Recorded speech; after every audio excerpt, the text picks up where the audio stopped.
from RFK Stadium in Washington, D.C. CBS Sports presents the Green Bay Packers versus the Washington Redskins.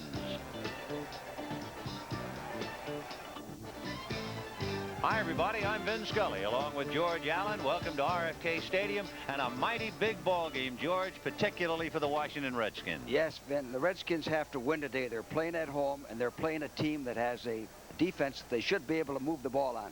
For the Green Bay Packers, battling for pride, if nothing else, they're starting a veteran quarterback who hasn't played in quite a while, Lynn Dickey. I think if Dickey has the protection, he'll do a good job. I've always liked Lynn Dickey. And maybe I should qualify. He did play last week, but actually he hasn't played really in quite some time. No, he hasn't. Dickey can read coverages. He may be a little bit immobile because of the injury he had 2 years ago. And it'll be interesting to see if Washington, who was so flat last week against the Giants, now they're at home with a highly emotional crowd, whether this crowd will be able to get them up. And we can take a look at the Washington Redskins huddling right now down on the field. The Green Bay Packers won the toss, and they have elected to receive. And deep will be Andre Thompson, number 89. And, of course, kicking off for the Redskins, Mark Mosley. So the Skins in pursuit of the Philadelphia Eagles and tied with Dallas. And, of course, we'll be checking in on scores of the other ball games. The Giants playing at Dallas and Philadelphia hosting Detroit. And for the Green Bay Packers, that is Thompson, number 89. Up front, you see Wellman along with Wagner and Landers. But it is Andre Thompson who is expected to bust one if anybody can do it. He's standing on about his 4-yard line. Temperature 42 degrees, and that figures to be about as high as it'll get all day. Here we go.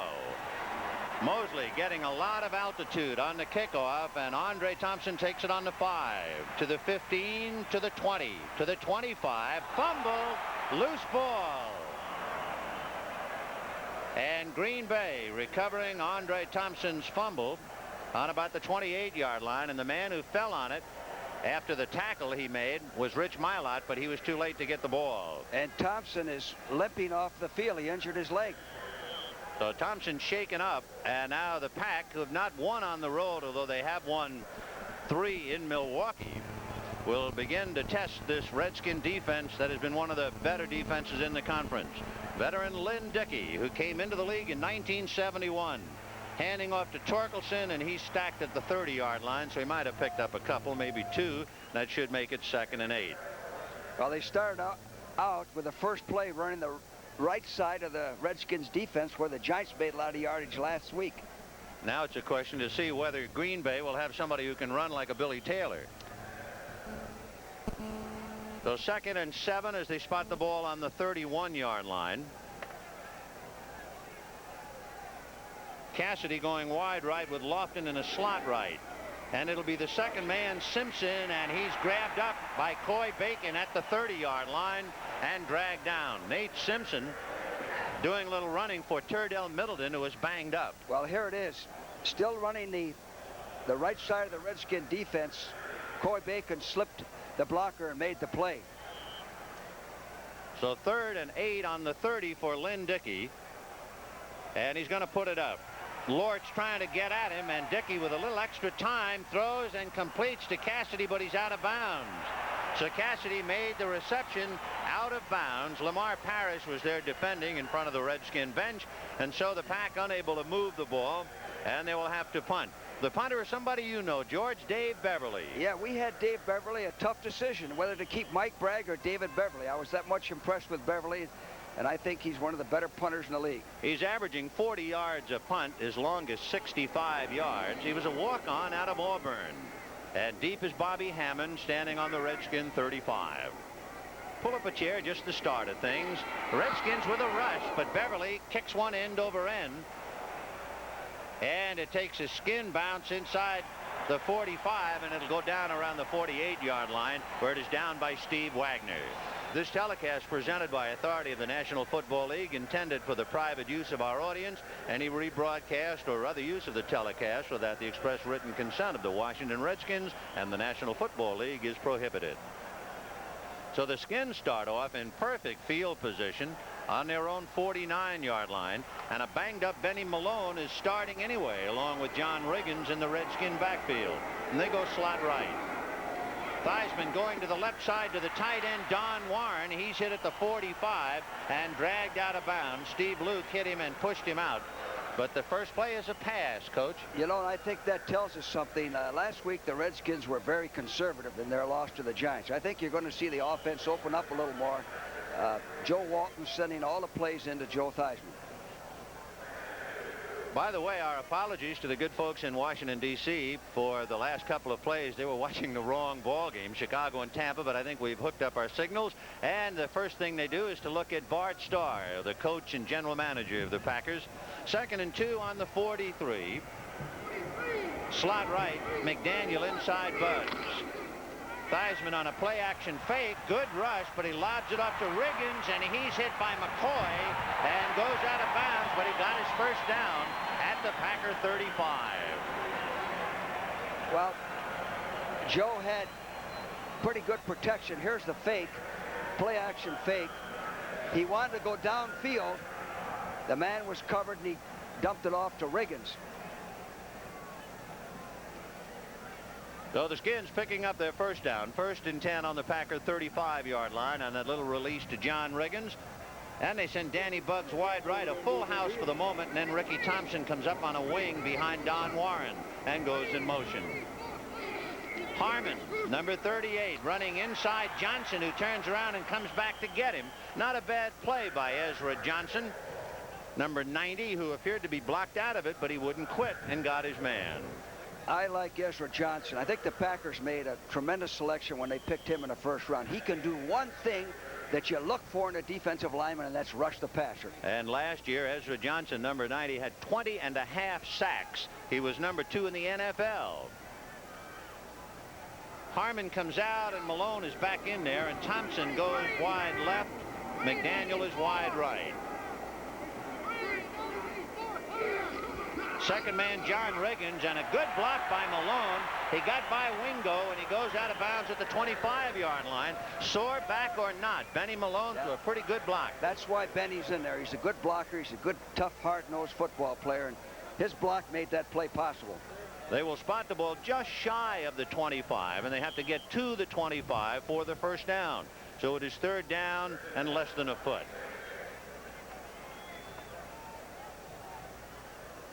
In the early going here at RFK Stadium, no score. The Redskins, starting on their own 49, have moved it to less than a foot of a first down on the Packer 25. Harmon is on a wing now with Malone and Riggins, the setbacks. And it'll be Malone going around the block by Williams, and he gets down to the 21-yard line. Mike Douglas making the tackle. Jeff Williams was leading the play. Well, there was no penetration at the point of attack. Nobody got across. Here we see it. 3rd and 1 situation. You have to be low, get across. No contain man. Malone makes the first down. Now, you know, the Packers defense has been criticized. You got to figure the field position where the opposition gets that ball. And if Green Bay is expecting to get the ball, they should remember that Washington has only 21 turnovers this year, fewest in the NFL. Malone a little undecided now, and finally Riggins goes out on a wing. Theismann looking left and low, and Riggins can't hold it, and then takes a bump from Mike McCoy. Again, 2 things. Joe wanted to go downfield. He dumped it off to Riggins. Riggins was his outlet man. He didn't want to throw the ball to John Riggins. That's why he was looking downfield and threw the ball low.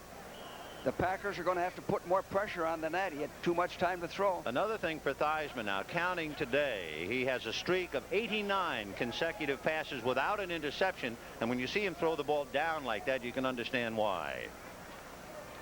Ricky Thompson going wide left, and they shake the tight end Warren loose, but then they tighten him up again, and McDaniel goes wide right. Theismann with both backs out, and he goes deep down the middle to Ricky Thompson. Touchdown.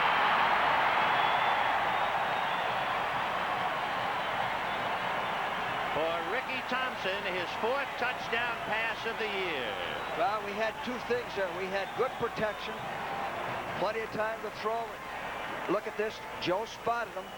He was wide open. Kind of loose coverage. Mike McCoy making the tackle, but it was all over by then. Playing him too loose, too much time. Now we'll take a look at Mark Mosley, who has kicked 26 out of 26, make it 27. And actually, in the last 3 years, he's 76 out of 77. Take another look at Joe Theismann tossing his 14th touchdown pass of the year to Ricky Thompson. The Skins lead 7-0. The Redskins made it look easy, going in 7 plays for 50 yards, capped on that Theismann to Ricky Thompson 20-yard touchdown pass. Took them 2.5 minutes to do it. And it is 7-0 Redskins, and Green Bay trying to come back as Mark Mosley will kick off high and deep to Andre Thompson, who will back into the end zone and let it stay there. Cassidy telling him, don't you come out. So Thompson handling the touchback, and the Pack will put it in play. 1st and 10 on their own 20-yard line, and we'll see now if Lynn Dickey can get something going. Going back to what I said before, sometimes you criticize a defense, but where they get the football, turnovers, all those are factors that are unfair to the defense. I think Coach Hanner, I've known him for years, is a heck of a coach. I think he's got a fine defensive system. It's just a matter of having the players to fit that system. And it's pretty tough to give a ball club the ball on their own 49-yard line, and the Skins just moved in. So now let's see about Dickey. He has Thompson in motion to the left, and it'll be the second man, Torkelson, and they stack him up after a yard or two at the most. Well, they're hitting that what we call the 6-hole. Again, the Redskins right side of the line. I think you can try that a little bit, but if you aren't making any yardage on it, you got to get away from it, because after you've been hurt on a certain spot in your defense, you're going to strengthen it for the next game. You know, one of the problems for the Packers, they've had so many men injured this year. They've had 21 players miss 2 games, and 14 have been on and off the injured reserve list. Dickey looking right, intended for Andre Thompson, and he makes the catch at the 30, and he goes out of bounds at the 31, and that should be enough for the first down. We can duck in quickly. Pittsburgh leading Cincinnati 3-0 as you look at Lynn Dickey. Dickey, a man who suffered a hip injury in 72, a shoulder injury in 76, broke his leg in 77, and making a start. There, Ricky Thompson, who scored his 4th touchdown of the year, taking a brief respite on the Redskin bench. And he dropped one last week. It was a big play in the end zone. Right through his hands. 1st and 10 for the Pack on its own 31. In motion is the tight end, Kaufman. And they flip back to Torkelson.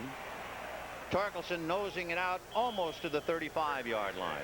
Torkelson's a good hard-nosed football player. He lacks a little speed that you'd like to get to the outside, but he's a steady guy and does the job. I'll say one thing. In the 5 starts that he has had this year, he's averaged better than 4.5 yards a carry. And he's coming off his best rushing game, 88 yards last week against the Eagles. So it is 2nd and 6. The ball just shy of the 35. 7-0 Washington, the early going. Torkelson across the 35. Tough yardage as he gets out to about the 38-yard line, and he'll have to get just beyond the 41 for the first down. Vin, the reason we've had 2 passes on Parrish's side, you wonder why they would be thrown on Parrish, who has good hands and leads the league in interceptions. They're doubling Lofton, number 80 on the other side, the Redskins are, so it makes one-on-one on Parrish when Lofton's against him. And Parrish right now will pick up Andre Thompson as Lofton is on the left side. Dickey getting some protection and throwing over the head of the tight end, Paul Kaufman, but there's a flag on the play. Kaufman having a big year, so we might keep an eye on number 82. Well, Bart Starr likes Kaufman holding on the Redskin defense. He runs a 4.6 40, and that's good speed for a tight end. And as far as Kaufman's numbers are concerned, he's caught 45, including a 78-yard touchdown pass. He's caught 2 for TDs, so we'll watch him carefully. Meanwhile, the Packers will pick up the first down automatically. Holding defense, number 24, 5 yards, first down. So they've moved it out to the Packer 43-yard line. Remember, they started on the 20. Really, the strength of the Redskin defense is their secondary. Now, Kenny Houston, of course, isn't in there. 23, Peters is taking his place, but that's the strength of their defense. 1st and 10 on the Packer 43-yard line. In motion is Andre Thompson. Dickey play action fake, and Lynn is going deep with the bomb, and the closest man is Lavender, and he intercepts it inside the 20-yard line. Joe Lavender was all alone, and Lofton never had a chance. I want to tell you, that looked like a broken play, but Dickey had a good call here. He wanted Lofton deep, one-on-one. They just didn't communicate on it. He expected Lofton deeper.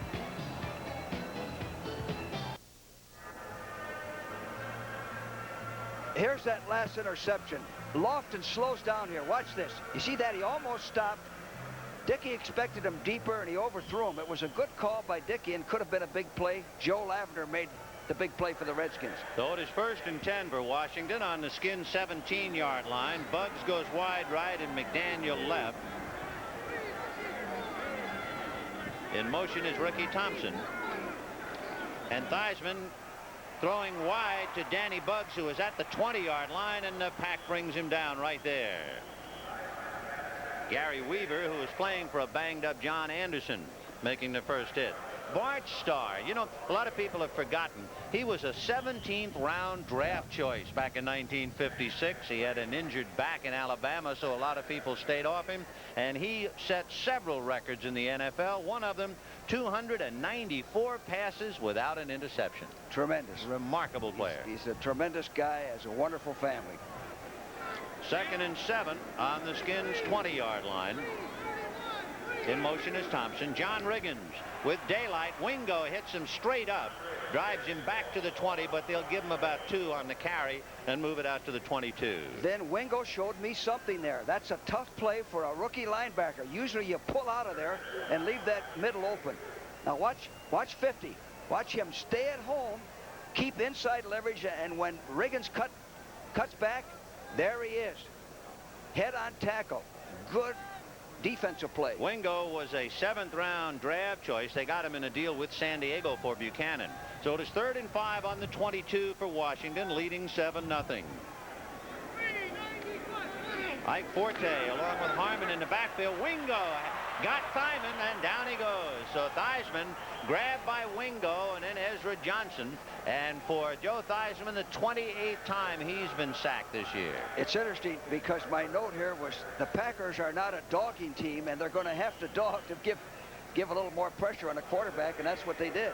And now Mike Bragg, who has averaged a little better than 38 a punt, has not had one blocked in several years and 1 in 5 years. The deep man is John Gray standing on the Packer 48. Towering punt. Gray at his 45 for a fair catch as he backs off to the 43. Standing right there was Don Harris eyeballing him in case he decided to bring it back. We have 6 minutes and 58 seconds left in the first quarter. Washington on a 20-yard touchdown pass from Theismann to Thompson, leading 7-0.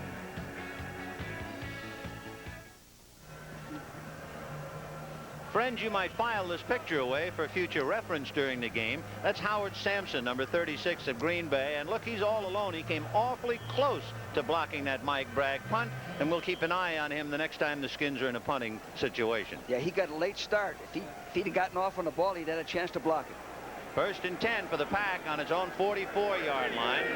Lofton is wide right. Thompson is wide left. And Lofton in motion. It'll be the second man. That's Nate Simpson. And he's going to be stacked up by Carl Lortz just about at the line of scrimmage.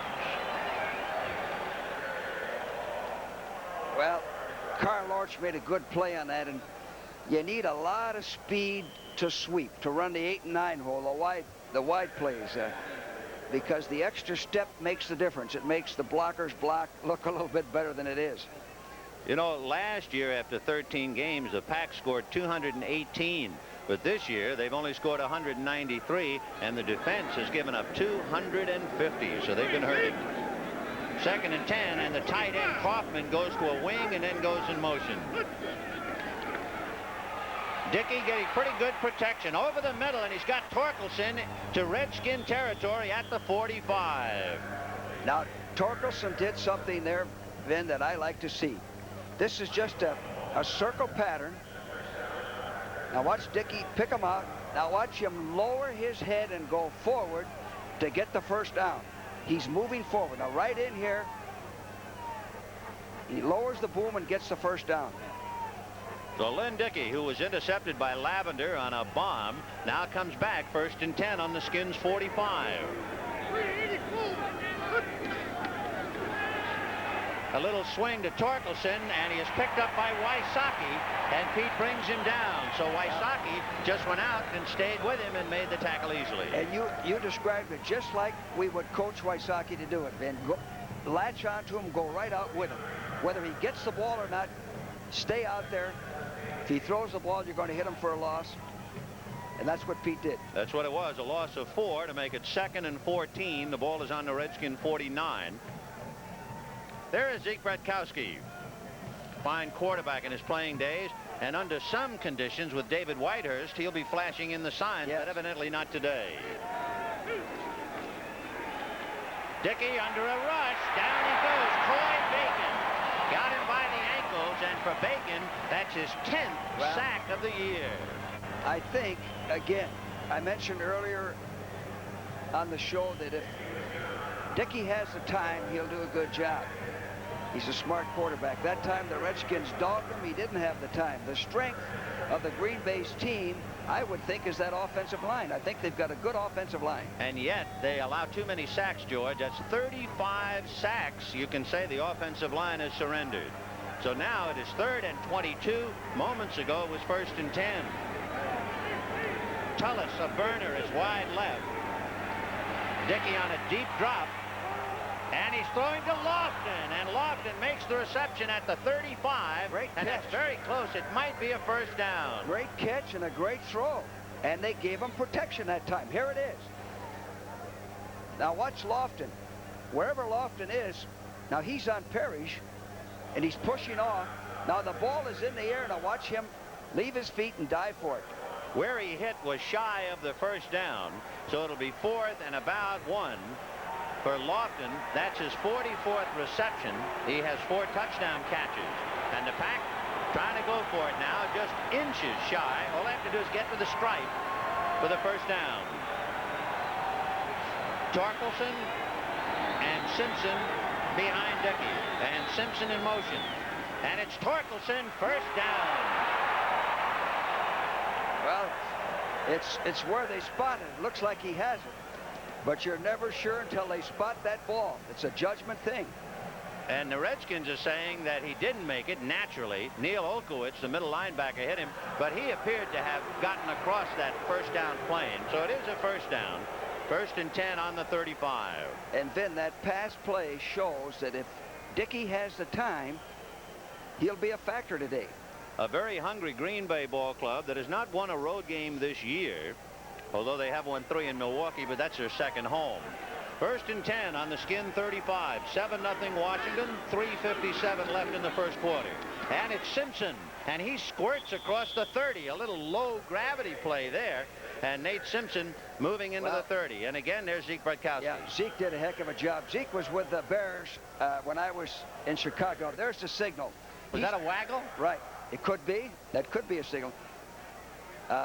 With an experienced quarterback like Dickey, you don't have to help him quite that much. But he sent in a signal for this play. 2nd and 5 on the Redskin 30.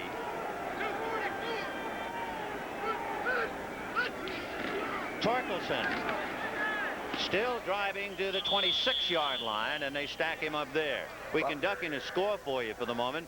The Jets leading Baltimore 3-0 as Dave Jacobs kicked a 28-yard field goal in the first quarter.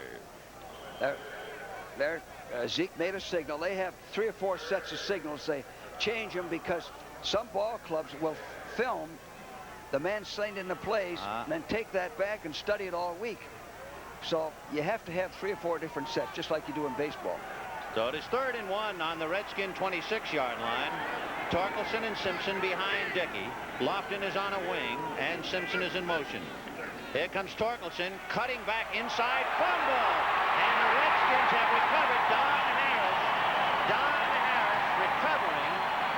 And the Redskins come up with another turnover, and they lead the league in turnovers this year. Here it is. They're running the Redskins right side.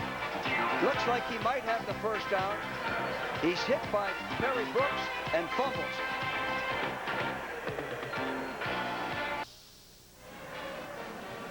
Eric Torkelson has just committed the 19th Packer fumble of the year. That's #1 in the NFC, and the 38 Green Bay turnovers, high in the conference behind St. Louis and 3rd in the league. The only thing about that that's shocking, who do you think leads the league in turnovers? The Pittsburgh Steelers. 1st and 10 Skins on their own 33. John Riggins able to get outside, and Wingo rides him out of bounds at about the 44-yard line. Well, those Packer linebackers are going to have to do a better job of getting across the line of scrimmage and containing that, because from the looks of things, with a guy like Riggins, they can run that all day. But going back to those fumbles, you can't fumble the ball when you have a chance to put points on the board. That breaks the morale of your defense down, your kicking game, the whole football. Not to mention what it does to your defensive unit and its spirits. 1st and 10 on the Redskin 43. In motion is Ricky Thompson. John Riggins looking for a hole, and he swallowed up. Jones, number 63, hit him first. We have 2 minutes and 20 seconds left in the first quarter, and the Redskins are leading 7-0 if you joined us a little late. Ricky Thompson catching a 20-yard pass from Joe Theismann. Looked like the Packers might have a drive from their own 20. They got to the Redskin 26 for a 3rd and 1, and then Eric Torkelson fumbled. As you look now at Dave Hanner, the beleaguered defensive coach of the Packers. He has that different color jacket on, so the players can see him when he signals to the defenses. 2nd and 8 on the 45, and there's Harmon, and he's drilled. Gano hit him right at the line of scrimmage. Dave sends in all the signals. Again, I'm going to repeat myself. He's a good coach, solid guy, and I hate to see what he's going through right now. Part of the territory, isn't it? Yeah, that's part of. He just made a signal, tipped his hat. There's another one. It's part of the profession. 3rd and 8 on the 45, thanks to that hard-nosed tackle by Jim Gano at the line of scrimmage. Thompson left and Buggs right. Then you have Forte and Harmon behind Theismann. Under a rush from Johnson, and it's through the hands of Don Warren, the tight end. You said it, Vinny. Johnson made that possible. Johnson got rid of the blocker.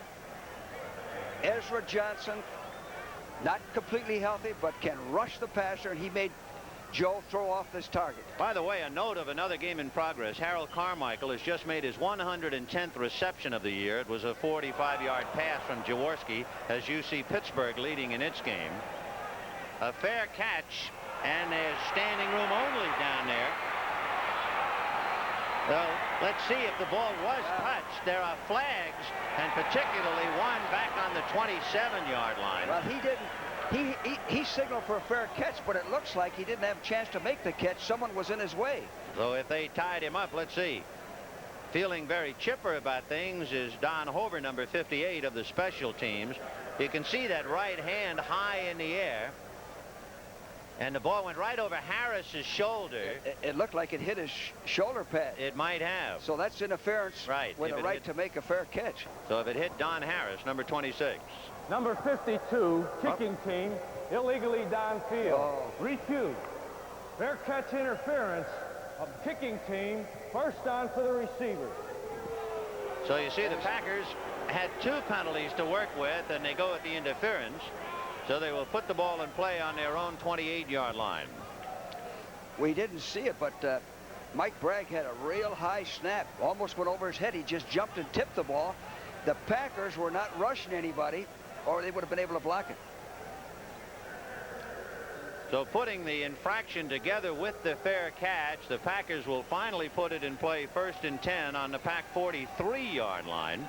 So they have very good field position with Washington leading 7-0, 52 seconds left in the first quarter. Lofton goes left, Andre Thompson goes right.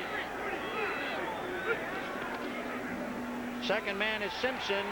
He got by Brad Dusak, and that enabled him to get back to the line of scrimmage, if nothing else. Well, then what's taking place with the set of running backs the Packers have, it's basically an inside running attack, and the Redskin linebackers are getting across real well. so that they can't go wide. So their strength right now is to throw the football and make what they can on first down so that Dickey doesn't have to be sacked. 2nd and 10 on the Packer 43. Dickey setting up, getting pretty good protection, throwing to the left, juggled by Andre Thompson, and then he's knocked out of bounds by Lavender at about the 48-yard line. They picked up 5. Had he made a clean reception, he would have gone forward for at least another yard or 2.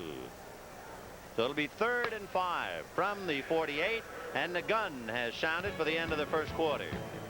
So Washington went 50 yards in 7 plays, a 20-yard touchdown to Ricky Thompson. They lead 7-0.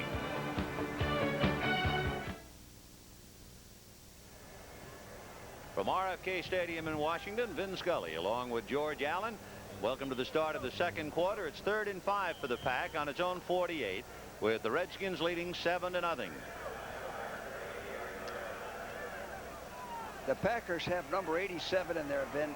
Tullis, Walter Tullis, who has great speed. He runs a 4.340. Well, they have 2 racehorses now with Lofton in a slot left inside Tullis. And now Lofton in motion. Dickey on 3rd and 5, going down the middle, and he's got Tullis. And here goes the racehorse. You know, his first touchdown of the year, and you spotted him, George. Well, I tell you what, nobody can cover that guy one-on-one, Ben. We drafted him when I was with the Redskins. Here it is again. Now watch Walter Tullis. Waddy's trying to take away the inside, but he couldn't do it. They dogged, so it's a one-on-one. Now, there he goes. Nobody's going to catch him. We drafted him, and we had him on defense. He's a little too small for defense. Bart Starr brought him in, put him on offense. That's where he belongs. Pressure now on the point after, because Tim Burney is only 2 for 5 in points, replacing the injured Chester Markle. Burney, who was born in Scotland, has to kick it through, and does. And so just at the turn at the start of the second quarter, we can take another look at Walter Tullis, 2 years out of Delaware State. There it is, an all-out blitz by the Redskins, one-on-one. Tullis, with his racehorse speed, goes all the way. 52 yards to tie it up. A great lineup tonight on CBS, starting with 60 Minutes, then followed by Archie Bunker's Place, One Day at a Time, Alice, the Jeffersons, Trapper John, M.D. Right here tonight on CBS. So Tim Burney has gotten the Pack even, 7-7, and for Lynn Dickey, his second touchdown pass of the year, the first catch for Tullis for a TD, and the Pack is even with the Redskins. Bobby Hammond deep for the Skins on his 2-yard line, pushing off and heading upfield to the 20, and dragged down at the 24-yard line by Merrill. Casey Merrill finally got him. They will spot it just shy of the 25. For Green Bay, they struck quickly, 3 plays, 57 yards. The pass was 52. And the possession, as you see, 1:01. So each team has struck from the air. With Lofton and Tullis, it's pretty tough to defense those guys. If Dickey has the time, one of them should be open. 1st and 10 on the Redskin 25. Riggins, Malone, and Ricky Thompson. And Thompson in motion. Second man, Benny Malone. And he got maybe a yard or 2 at the most. First man to hit him was Ezra Johnson, number 90. There are 2 Johnsons up front for Green Bay. Ezra, number 90, and Charlie, number 99. And by the way, George, when you look at the front 4, one thing is the size of the Pack. Excellent point, Ben. That's right. When you see a guy like Charles Johnson, who's listed at 6'2", you know he's probably 6'1". He must be pretty good because he's not in there because of size and height. So that's a shortcoming, and no pun intended. 2nd and 8 on the 27. Theismann with both backs out, hesitating, and now going wobbly down the left side. All alone is Harmon at the Packer 39-yard line. I started to say, before you asked me that question, 38 is in there. Harmon, he's a big play guy. Harmon has gained more yards than rushing. He has gained almost 80 yards more catching passes than in rushing. In fact, his 40-yard catch against the Giants was his 4th for 20 or more, so add another one. He's a big play guy, whether it's running or passing. He gives you everything he has. Now, that was possible because of a lack of pass rush and then Theismann's ability to scramble. 1st and 10 on the Packer 39. Malone goes out on a wing. Theismann in a crowd, but he's got McDaniel inside the 30-yard line. Weaver and Wingo and Hood were all there, but didn't make any difference. John McDaniel made the reception. Well, by throwing on 1st down like Joe is, he has plenty of protection. He's throwing on a running down, and he can survey the field. Theismann is 6 for 8. He needs just 11 more completions for his all-time best season in that department. And, of course, tossing a touchdown pass, he now has 14, and that's the best in his career. 1st and 10 on the 28.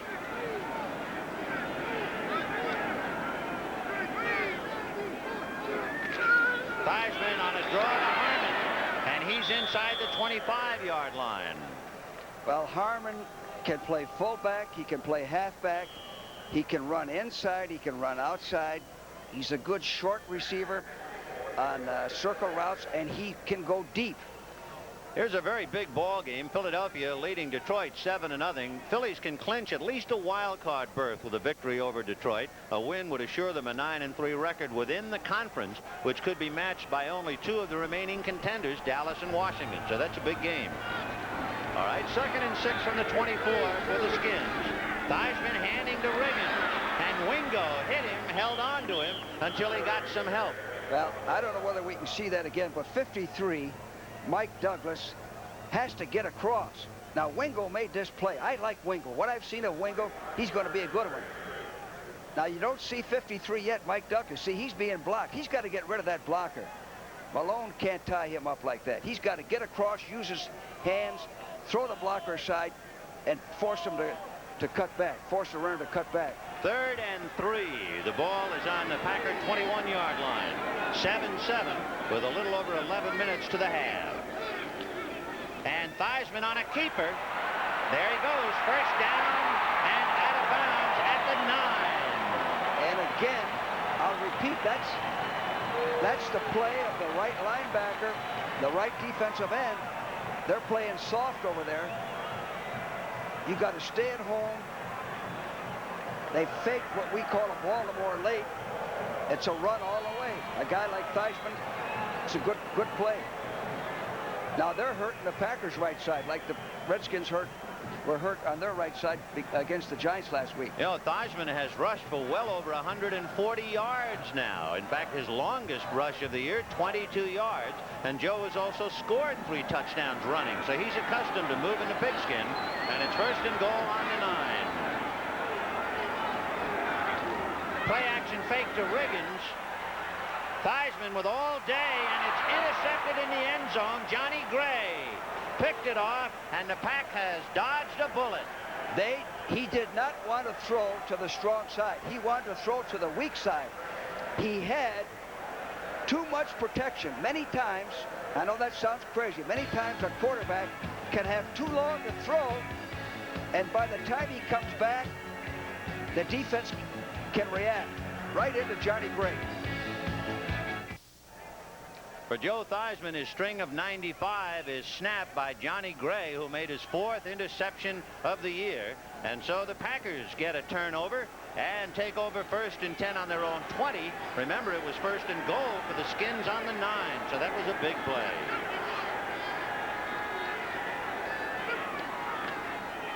Dickey throwing to Andre Thompson, no good, and coming up to belt him was Joe Lavender. The reason that wasn't complete, that was Dickey's fault. That ball should have been completed. He had a one-on-one, Thompson on Joe Lavender, but he threw the ball behind him. I like the fact that Dickey's thrown on 1st down, that Zeke is sending the plays in, throwing on 1st down, because they're not doing much running. You know, the Packers have not won a ball game on the road since they beat the Tampa Bay Buccaneers late last year. In fact, they've only won 11 out of 49 on the road. So they're a big ad for home cooking. And Dickey Racing now to Simpson. He fumbles and then falls on it. Gets up and keeps on moving out across the 25 to the 28. Talbert and Bacon finally bring him down. You know, Dickey then is not as mobile as he used to be since he had the injury, but he showed a little mobility there. He got away from that. Ball moved out to the 27 if that's where they spark it.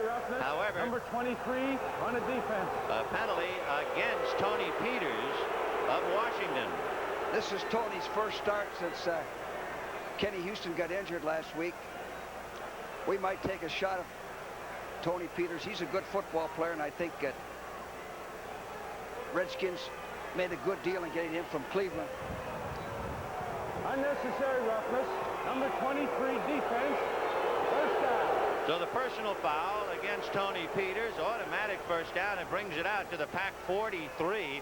So they actually picked up 23 yards on a busted play. First and 10 on the Packer 43.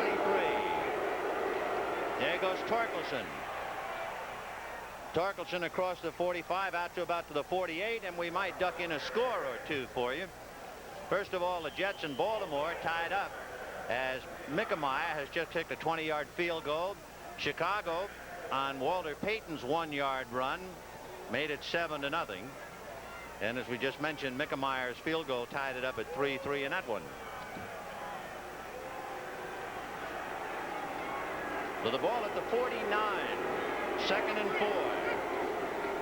Simpson. He's got a first down and more. He's down to the Skins' 40-yard line. Then the last two plays, they've run what we call up the gut. Not this last play, but the previous play. Torkelson did a good job of reading Opowitz and cut back and picked up about 5 or 6 yards. The last play was a quick hitting trap.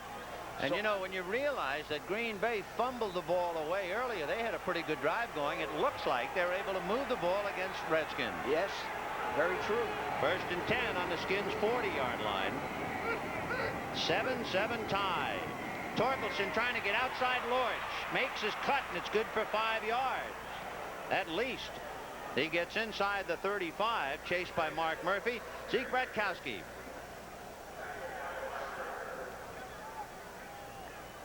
From the telephone upstairs down to Zeke. Or do you think Bart Starr has anything to do with the plays? Oh, yes.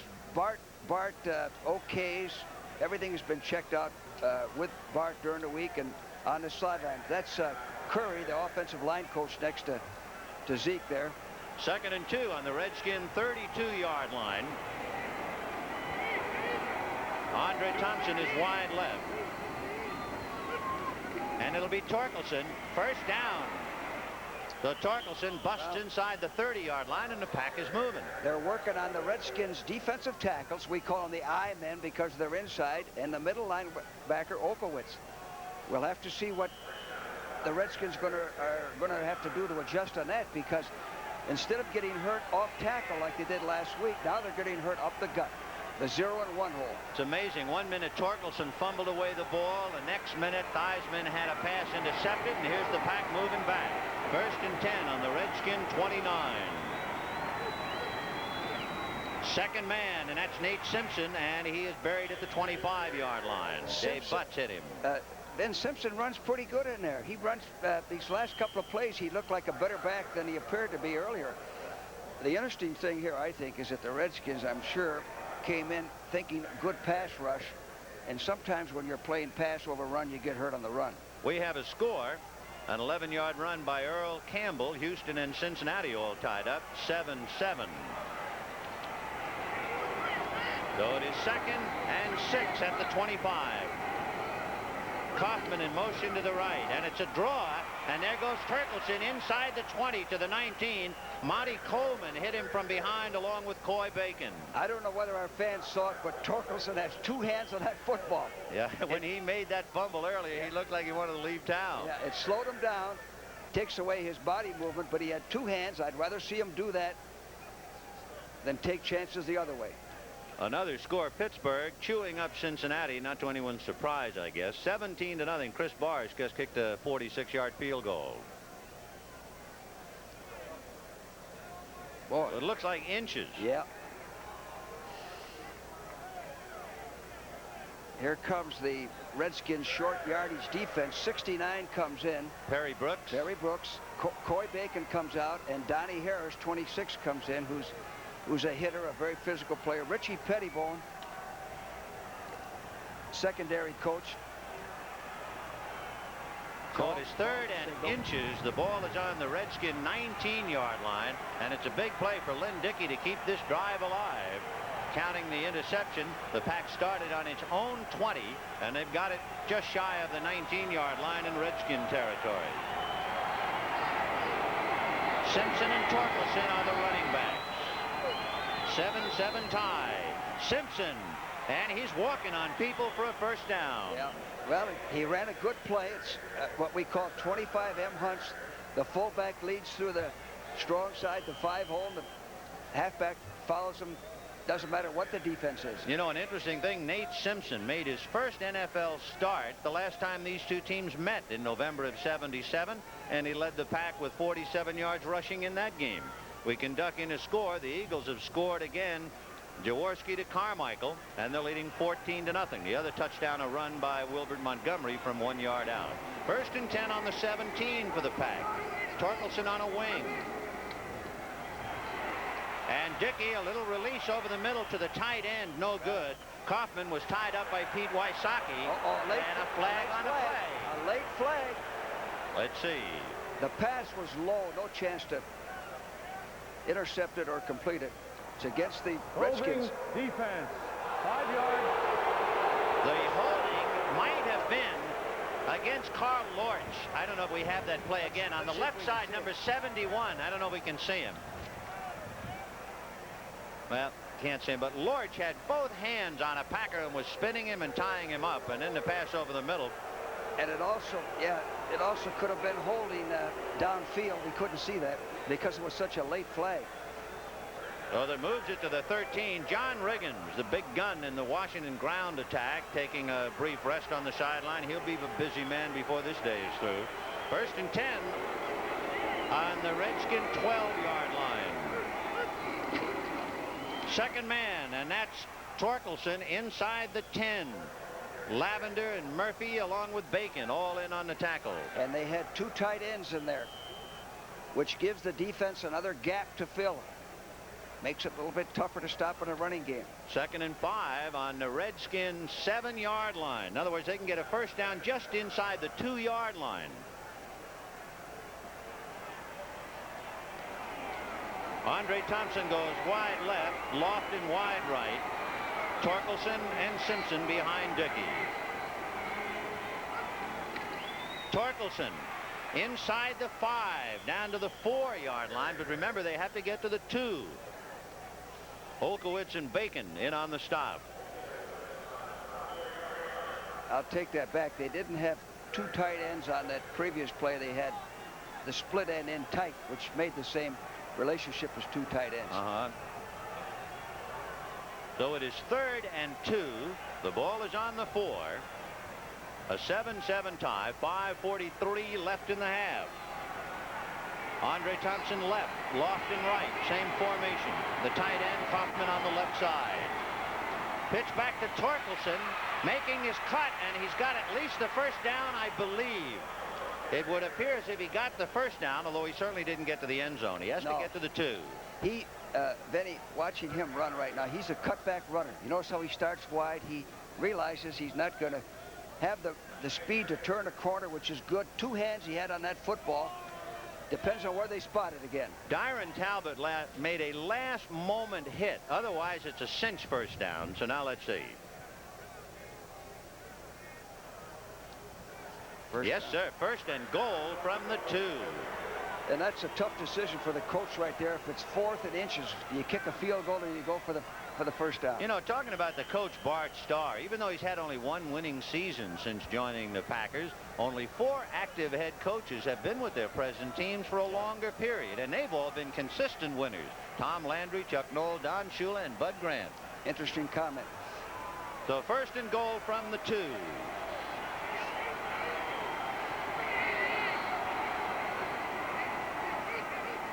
And and it'll be Simpson hurdling end zone touchdown. He broke the plane, and would you believe the Green Bay Packers are out in front, and this crowd is unhappy. Take another look.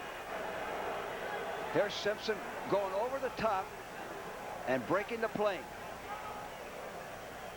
There's the goal line, no question about it. So a touchdown, and for Simpson, as he comes pounding in, that would be his first touchdown of the year. Tom Burney, who got the tying point after, now trying to round it off and make it 14-7 Packers. Tim is 3 out of 6. The spot by Wagner. The kick is up. The kick is good. With 4 minutes and 59 seconds to the half, the Green Bay Packers have surprised the Washington Redskins, and they're leading them 14-7.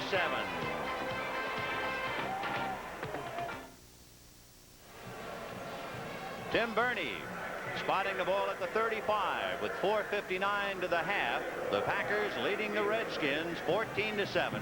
Bobby Hammond is deep, flanked by Ike Forte and Donnie Harris. You know, Vin, the big play in that last drive was that penalty on Peters. Unnecessary roughness. Got him out of the hole, gave him pretty good field position. That gave him a first down on the 43, and they really cashed it in. There's Bobby Hammond trying to bust one, and there's Tim Burney. And Burney, a low knuckleball kick, and it will be fielded by Harmon at the 17, and Harmon is out across the 30-yard line. So Clarence Harmon fielding that knuckleball and bringing it back. It was Steve Wagner hustling down to make the tackle. Not a very good kick. Harmon did the right thing. Harmon is the type of guy that's in the right spot at the right time. They'll spot the ball at the 32. So it is 1st and 10 Skins. They're down 14-7. 4:50 in the half. I would think Joe would come out throwing.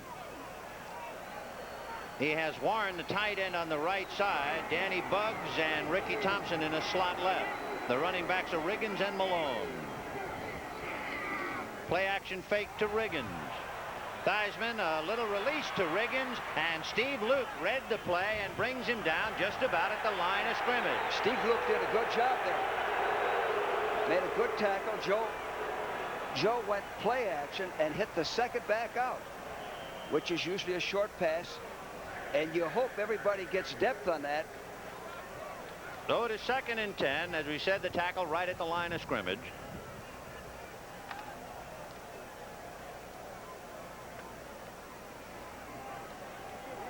McDaniel now going wide left, and they shake Don Warren, the tight end, loose. Harmon is in there with Riggins, and Harmon is going to carry the football. Wingo couldn't grab him, neither can Hood, and he goes out of bounds. But both Wingo and Hood should have brought him down. I don't know whether we can see that again, but Harmon had a change of pace. He's an underrated football player. Now, this is a draw supposed to come inside. Now watch him shake a tackler. Now watch that little move around the corner. A free agent from Mississippi State, and what a job this guy has done for the Redskins. Out across the 45 before they bring him down. Mike Douglas eventually bringing him to the turf, number 53. So Riggins, we figured he was going to be very busy, and there's no doubt about that. John, among other things, is chasing Lydell Mitchell and the NFL's all-time top 10 in rushing yardage.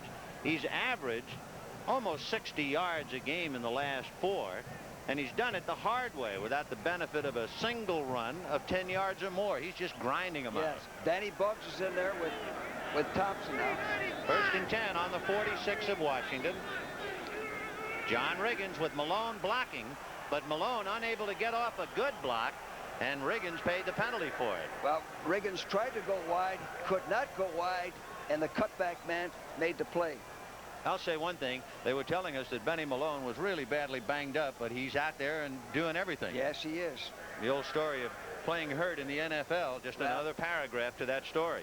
He's a tough football player and wants to play, and that's an admirable characteristic. So it is 2nd and 10 from the 46. Harmon and Riggins. Thompson in a slot left inside McDaniel. Theismann under a rush. I don't don't know whether he fumbled or in the act of passing, and the arm was going forward, Yes, so it is considered a broken pass play. And it was Barber, along with Ezra Johnson, who got him. His arm was going forward. You described it perfectly well. The elbow was moving forward, and it's incomplete pass. Well, we were saying Philadelphia can clinch a wild card berth with a win, and are they after that wild card at least, not to mention the championship of that particular division, leading 21-0 over Detroit. The latest score, Jaworski to Carmichael again for 24 yards. 3rd and 10 on the 46. 40 and Harmon.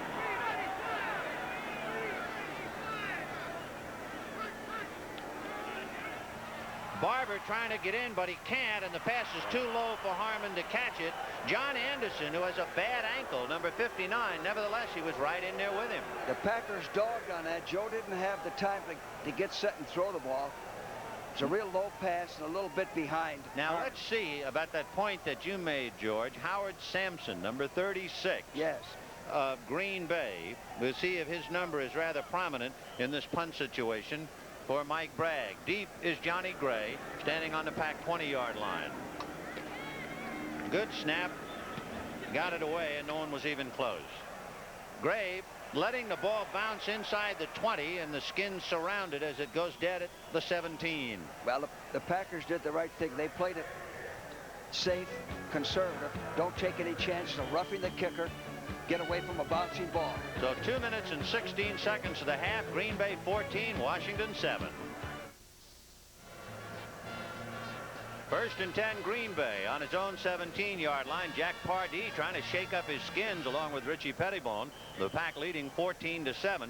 Both teams have 3 timeouts left in the half. And we have 16 seconds, as you can see, to the 2-minute warning. 1st and 10 on the 17. In motion is Lofton. And here comes Torkelson. And he is hit right at the 20-yard line and bent backwards. Well, they took away the cutback. He started wide, and everybody had inside leverage on him. Bart Starr, the 8th Packer coach. He's in his 5th year. In 2 Super Bowls, completed 61% of his passes in the Super Bowl. Led the NFL passing 3 years. Quite a man. 14-7 Pack. Zeke Bratkowski along with head coach Bart Starr, quarterback Lynn Dickey. Interesting point to make about the Packers. The Packers ranked last in the NFL in ball control, and yet it would appear as if they have really had their share of holding on to the leather in this first half. It's a different Packer game. We should see the Redskins defense taking timeouts. The Packers wanting to make at least 1 first down so they don't have to punt deep in their own territory. The Packers might come up with a good play action pass here that could break for some yardage. 2nd and 7 on the 20. And of course, when you think of a play for yardage, you think of Lofton, number 80. They haven't gotten the ball to him yet today. They stay on the ground with Torkelson, and he's out to the 25-yard line, almost to the 26. So it'll be 3rd and about 2, and you can see Jack Pardee's hand saying call time. The clock's still running, however. Well, got it down to 1:48. You see what I mean, Vince? I'm not trying to be critical, but every second is vital. They wasted 5 seconds. If you're going to take time out, take it right away, like that. The 5 seconds may be the difference of kicking a field goal, blocking a punt. Most of these games go down to the final second. You waste 5 seconds there, nobody thinks anything about it. And then all of a sudden, with 3 seconds left, you're coming to the half struggling to get on the scoreboard. It is 14-7 in favor of Green Bay. 1:48 to the half. And the familiar sight of Lynn Dickey talking to Zeke Bratkowski. Again, let's get back. We have a moment to talk about it. With a veteran quarterback, you would expect that he would be allowed to call his own plays. But at the same time, Lynn has really not had much playing time this year. No. So maybe they feel they should lead him along a bit. That's right. He played 1 quarter against Miami, I believe. And then he played about a half last week against the Eagles. Other than that, but I think he has a little more leeway than Whitehurst would have. I'm sure, because you don't want to take away that good experience that he's accumulated over the years and make him a robot. The score, Chicago leading Tampa Bay 14-0. Mike Phipps has just passed to Dave Williams for 13 yards in the 6-point. So it is 3rd and 2. Big play on the 25.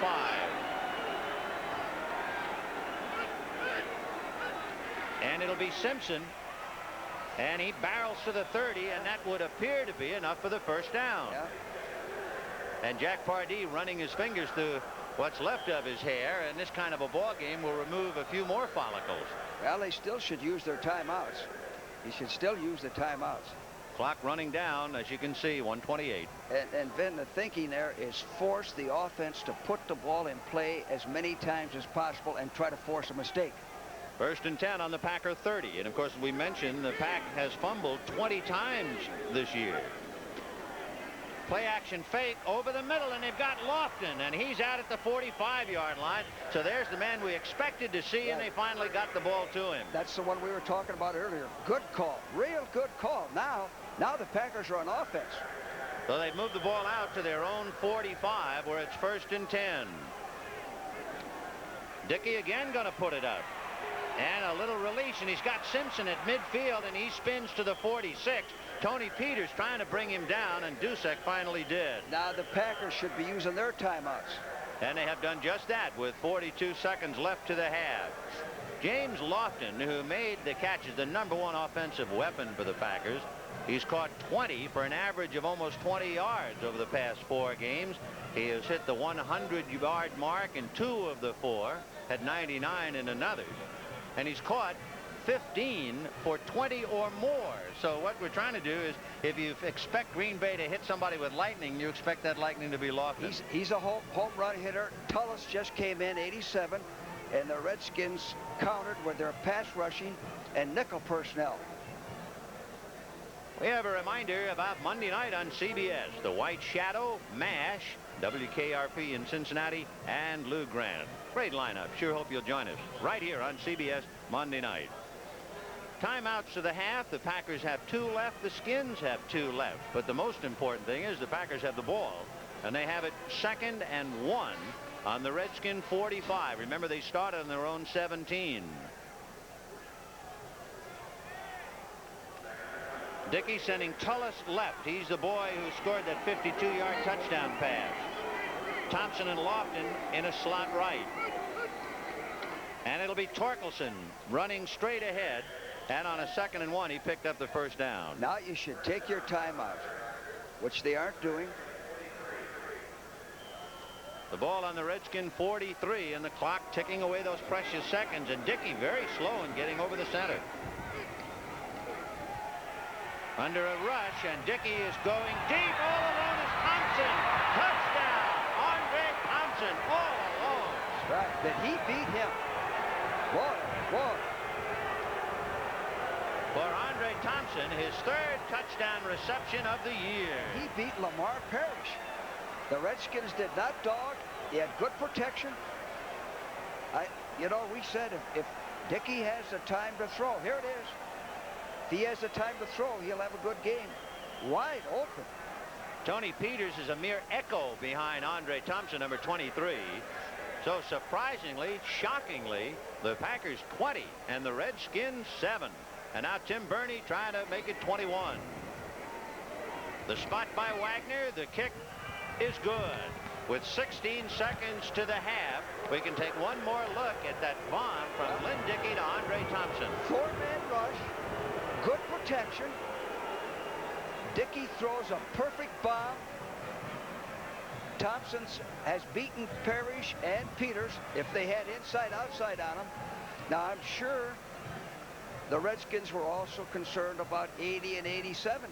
George, this is hard, I'm sure, but still we should ask it. In looking down at the field, the Redskins came in, better than a touchdown favorite. Do they look flat to you? You know, it's interesting you asked that. This is a note I put in the first quarter. Non-emotional. Not emotional. And I'm surprised before a highly partisan home crowd at RFK. Well, it's still early. They still got a lot of time. Not much in the first half. 16 seconds. It is 21-7 Green Bay. Tim Burney will be kicking to Bobby Hammond deep on the goal line, flanked by Ike Forte, number 30, Donnie Harris, number 26.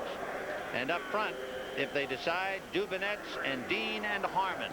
And it's going to be a knuckleball, but it clears Harmon, goes to Hammond at the 9. To the 25. He's got some daylight. And he's dragged down at the 38-yard line by Walt Tullis, the guy who scored the touchdown. The guy that we wanted for defense. And Jack Pardee with 10 seconds to the half. Meanwhile, Philadelphia leading comfortably over Detroit 21-0 in the second quarter. Now, the Redskins behind like this, you got to put a bomb up. You got to go deep. Go for a big play, a penalty, a tip ball, a long completion. 1st and 10 on the Redskin 39, and they go loading up the left side. Trips out there. They have Malone, McDaniel, and Thompson. Theismann throwing on the run. Deep to Ricky Thompson. No good. Broken up by McCoy. So McCoy over there to handle it. Thompson was just about out of bounds anyway. You know what took place there? He had him open, but he didn't throw it soon enough. And by the time he threw it, the man was on the sideline and the defense recovered. One thing the Packers are doing, if they are not getting the great pass rush for sacks, they are making Theismann move out of the pocket a little more. Yes, they are. And Vinny, that's a good point because he did it with 3 men. Right. 3-man rush that time. I'll tell you one fellow who's putting a lot of heat on him is number 70, and that is Barber. And Robert Barber out of Grambling has been very prominent over there, even though he hasn't made a sack. And Barber's going to get it. Yeah. Well, there you go. Great call. Once in a while you get lucky. Call. He started out and beat him to the inside. They got him in a trade, a 4th pick. Listen to the Wolves, and they're in every stadium throughout the land in every sport. All you got to do is get behind. That's right. No matter where they are. The Green Bay Packers are leading Washington 21-7. Ricky Thompson caught Andre Thompson caught a 20-yard touchdown pass to give the Packers a lead. Dickey hit Tullis to tie it up. Then Simpson scored from the 2. And a 43-yard pass to Andre Thompson by Lynn Dickey put him out in front 21-7 at the half. A shock. You know, one other thing, and we've mentioned it before, we haven't mentioned it today. When you score the first time you have the ball and you score early and easily, there's something about that over the years that there's a tendency to let down. And you know, the Redskins had a 1st and goal on the 9-yard line and looked like they were going to drive easily to take the lead. Johnny Gray intercepted in the end zone, and the Skins haven't been heard from ever since. At the half, 21-7 Green Bay. The preceding announcement was furnished as a public service by the National Football League.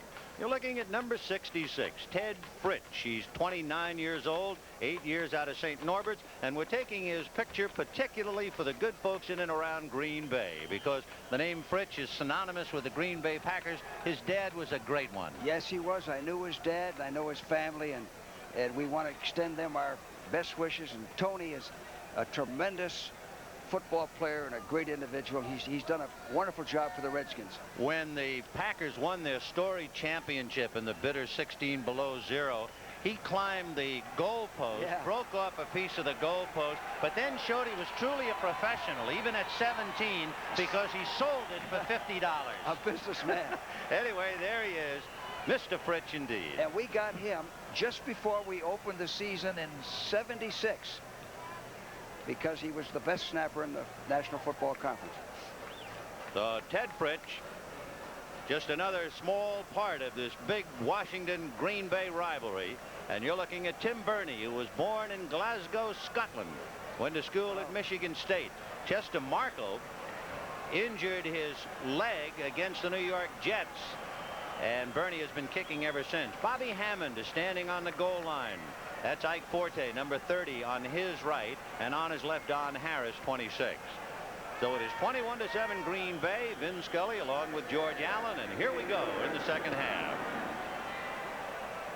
Hammond will take it in the end zone, and he will not run it out. So Washington will put it in play. 1st and 10 from their own 20. Now, you know, right here, from a coaching standpoint, talking not as an announcer but a coach, you got to tell your offense the first series on offense, offsides, Green Bay, we have to put some points on the board. We got to score the first time we get that ball, whether it's a field goal or not. Now there's the first little break right there. First little break right Offside, there. kicking team, number 20. 5 yards, free kick. Wiley Turner. It's Wiley Turner, and the 5 yards could be a lot more than 5 yards. There's Wiley Turner, who was guilty of over hustling, I guess, at worst. He's a rookie out of Angelo State who was acquired by the Packers just before game number 4. But to get to the point, it also means that Hammond will probably have a chance to return.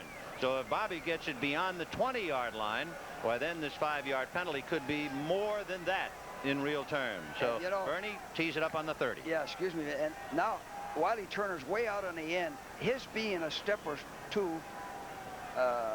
ahead of the ball doesn't mean that much, you see. Now this time he'll probably take off a little bit slowly and be a step behind. So Bernie kicking off from the 30. Hammond is standing on his own 7. Forte is on the 10, and Harris is on the 15. And Bernie gets a pretty good kick, but nevertheless Hammond is going to make a run with it at the 5. To the 10, 15, 20, 25, 26-yard line. So they actually picked up 6 yards on the penalty. Instead of starting on the 20, they're out at the 26. Jim Gano made the tackle, and now we'll see if the Redskins can come back. They're down 21-7, and what should be a whale of a second half. Should be a great second half, because Green Bay's not used to being ahead like this. Green Bay just put their hands together in the huddle. The defense all held hands, which shows you something in the way of togetherness. 1st and 10 on the 26 for Theismann. Riggins and Malone, the running backs, and it'll be Riggins. They go to the big man at the outset, and the pack stacks him up. Maybe he got a yard or so, but among others, Robert Barber, who made the last play of the first half on a sack of Theismann, and he makes the first defensive play. Here's the defensive huddle for the pack, and see them a couple of hands held there for the moment. Here's a team that's last in the NFC on defense, and this is in their hands now. If they play good defense, they have a chance to upset the Redskins. So it is 2nd and 8. The ball on the 28-yard line. Play action fake to Riggins. Theismann all night to throw to Riggins, and Wingo ties him at the 35 and then gets help. You know what? You said all day to throw. The draw held the Packers rushman, and somebody yelled draw, which you're supposed to do to alert them, draw or screen, and they held up, and Joe had a chance to dump it off to Riggins and maybe pick up a first down. There are the numbers, as you can see. Theismann is 7 for 13, but look at Lynn Dickey. He's 10 for 13, and probably one of the biggest single plays, which is not up there. Theismann had it 1st and goal on the 9 and threw one in the end zone to Johnny Gray for the interception, and that's really been one of the 3 big plays, I guess, in the first half. Exactly. That stat that's not on there. Bart Starr at the helm of the Packers, trying to come up with a victory for pride, if nothing else. For Washington, of course, almost in desperate straits, battling for a playoff hope.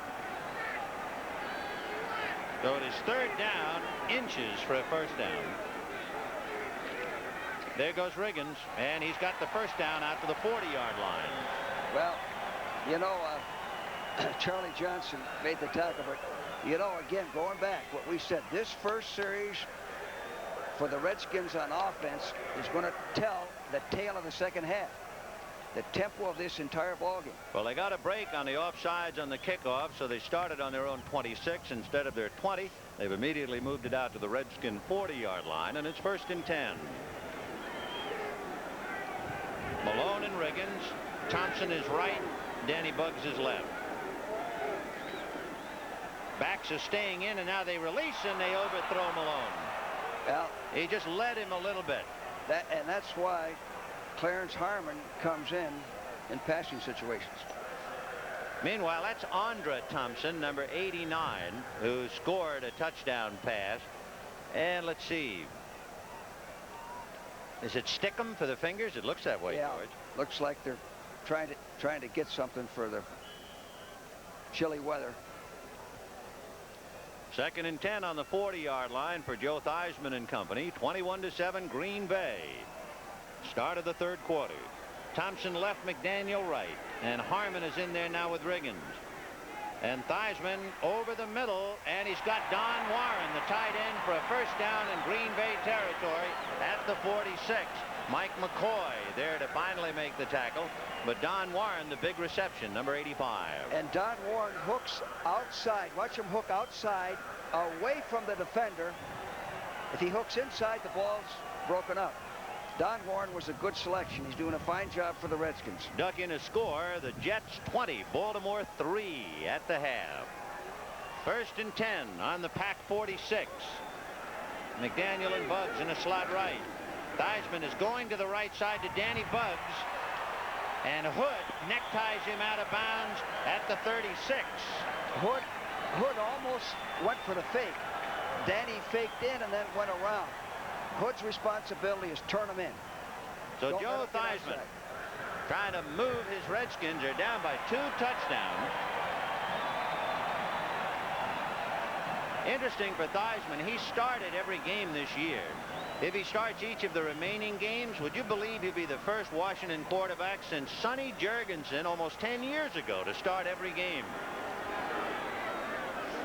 1st and 10 on the Pack 36. And here goes Harmon.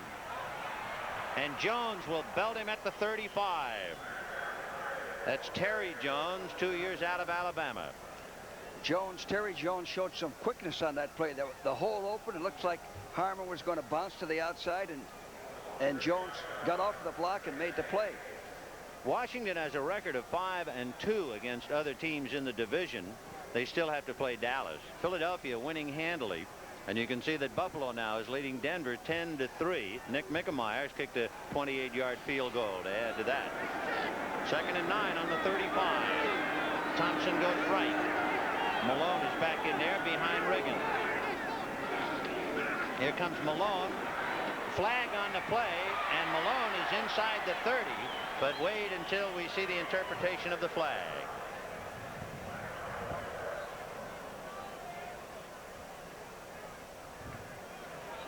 Offsides against Green Bay. That's the preliminary signal. The officials today, the referee is Chuck Heberling, and the umpire is Ed Fiffick.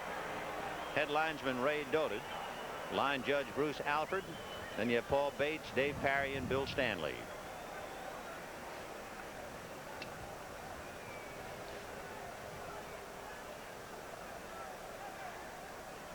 Washington starting on its own 26. Here's where you need leadership.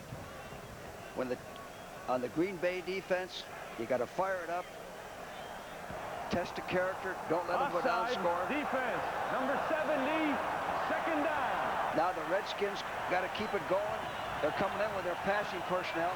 The penalty was against Robert Barber. We saw him make the sack, and there's Dave Hanna hoping that a somewhat beaten up Green Bay defensive unit can somehow hold it all together. 11 minutes and 20 seconds left in the 3rd quarter. 2nd down and about 4 from the 30. Play action fake to Riggins, and now a screen to Riggins, and Charlie Johnson read it and dropped him. Yes, he the did. Rookie out of Maryland, and of course coming back to Washington, I'm sure he's given a little extra effort. Big play by Charlie Johnson. Big play. Charlie Johnson shows why he's playing in there. He showed good quickness, and he took the right angle of pursuit. He was a 3rd-round draft choice this year. He's 6'2", 262. So Hanna got a big play from Charlie. And now it is 3rd and 5. The ball back on the Pack 31, so they actually lost a yard on the play. And the Redskins taking a timeout awfully early for that, George. Yes, it is. And I hate to see a team use timeouts until that 2-minute period. It's so vital to keep the those. crowd didn't like it at all.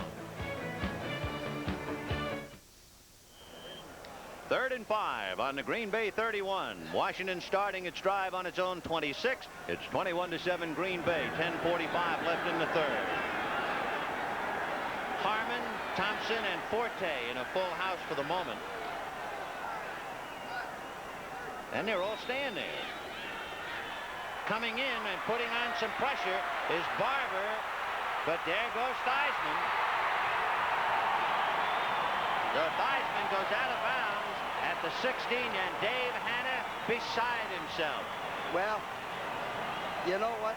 You hate to have the receivers covered and be in the right defense and then have the quarterback scramble for a first down. I know how he feels. You'll see Mike Douglas, number 53, along with Barber, number 70. Then coming over is Terry Jones, and there's Anderson, and he got by Anderson for a couple of more yards. Barber came in too tight, and Barber is the contain man on that. So it is 1st and 10 on a big play for Theismann on the 16-yard line. John Riggins with Malone blocking on Douglas, and he got outside Douglas, and that makes the play go.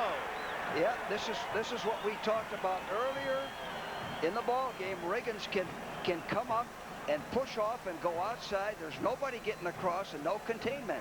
Mike Douglas, number 53, was unable to turn the play in, and that added additional yardage for John Riggins. Benny Malone put a pretty good block on Douglas, but he didn't really knock him down. Mike was just turned out, and he's had second year from San Diego. You can't trade 1 for 1. If you trade 1 for 1, you're on defense. So it is 2nd and 2 on the Packer 8-yard line. Harmon and Riggins behind Theismann. And Theismann floating one in the end zone. Danny Bugs, touchdown.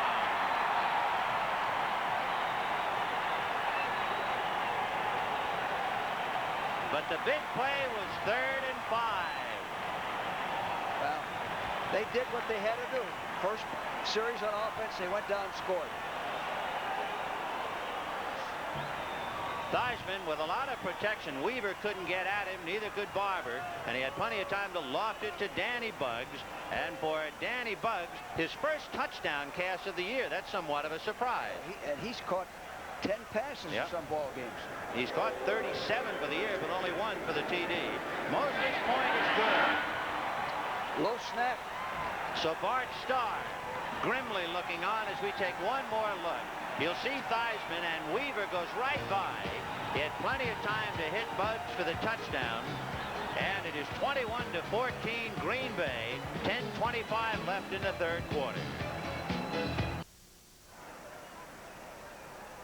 Not only has he tied the club record with 172 points after touchdowns, but Mark Mosley, kicking 2 today, has kicked 77 of his last 78 over 3 years. You talk about a model of consistency as you look at Andre Thompson, the deep man for Green Bay. No better kicker in football than Mark Mosley.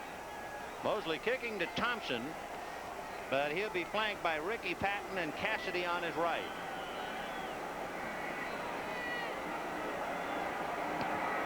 Typically high kick. Andre Thompson taking it on the Packer 10. Picks it up after the muff. Still on his feet, bumping into people, and he's lost in a crowd. Well,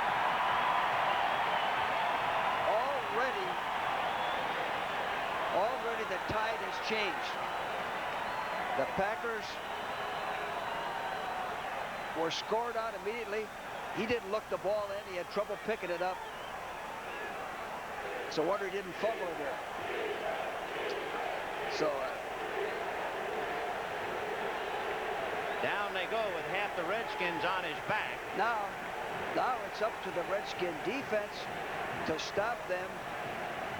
It's up to the Packers offense. 48. Looks like 48. It's probably the return man, Andre Thompson, with all of the Redskins on his back as he strained to atone for the muff. And he no doubt was in an awkward position when he hit heavily with all of the skins on top of him. Well, in that situation, you're better off to go straight ahead. Don't dance around, try to get in the extra yardage. See as he dances around, you're hit from all angles. Milot got him, Coleman, and then here comes the Redskin team picture to bring him down. You can pull a groin muscle and that type of thing. So Thompson still being ministered to, and again we go back to the note that we gave you earlier this year. The Packers have been decimated by injuries. 21 players have missed 2 or more weeks. 14 of them have been on and off the injured reserve list, and Andre Thompson going out with what appear to be a sprained right ankle. Ron Cassidy will take his place, number 88. And now this crowd, 1 minute they were booing the Skins. Now they're trying to exhort the defense to stop Green Bay. 1st and 10 on the Pack 15. Lofton wide right.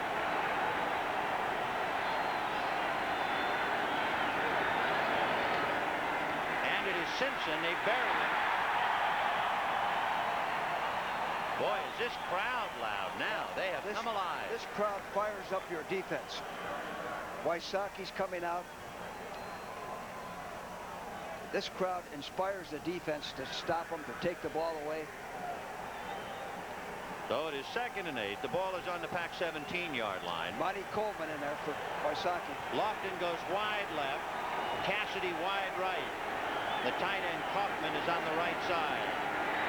And Dickey going over to Kaufman, and Kaufman is still on his feet as he goes across the 30-yard line. A big first down for Bratkowski, ticking his plays. What you do is you write the plays on some adhesive tape it to your wrist, have it inside of your jacket so in case it rains, it isn't going to get wet. That was a big play for the Packers. Kaufman, a fine receiver. He leads the pack in catches. He had 45 coming in, and he just made the clutch reception. So it is 1st and 10 on the Packer 32-yard line. 21-14 Green Bay. 9:02 left in the 3rd quarter. Cassidy in motion. Dickey on a deep drop, and he's got Kaufman across the 40 to the 44. Brad Dusek knocked him down. Another first down. A good call, play action, and Kaufman is a free agent, a self-made football player, lifted, got stronger, improved himself by hard work. That's the type of guy you like to see develop. He's 2 years out of Kansas, 6'3", 225-pounder. So it is 1st and 10 on 2 Kaufman receptions on the Packer 44. Torkelson and Simpson are behind Dickey, and it'll be Torkelson trying to run away from Coy Bacon, and Bacon got him and dropped him. Well, Coy Bacon's getting across, getting good penetration. He's in the backfield. He made that play where the inside man should make it, the defensive tackle. They aren't going to run too much on the Redskins, I don't think. They did a pretty fair job of it occasionally. Yes, spot they running. did. The Redskins are much more emotional now. 2nd and 9. The ball is on the Packer 45-yard line. Cassidy is in a slot on the right side. Inside Lofton. And a rush. There he's down. Talbert and Olkowitz and Bacon and Lortz. They were all in there. Well, they dogged him. Well, they lost 10 yards on it. Just about 10. So it'll be 3rd and almost 19. They had a gut dog. They came right up through the middle.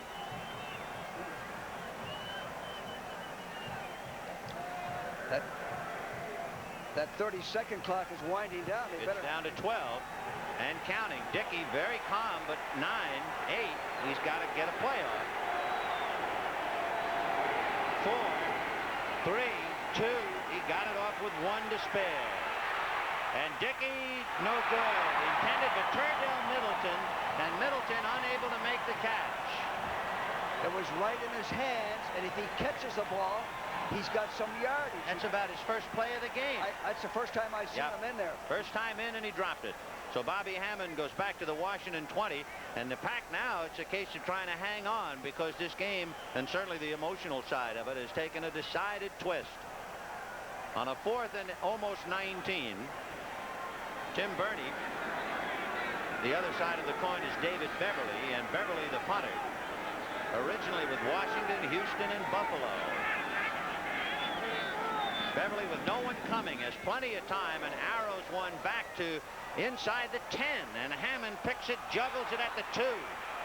And he's going to be hit and got away from 2 men, and Landers finally strips him, and the last man to hit him is Casey Merrill to knock him out of bounds. But that was quite a play by Bobby Hammond. Beautiful, beautiful.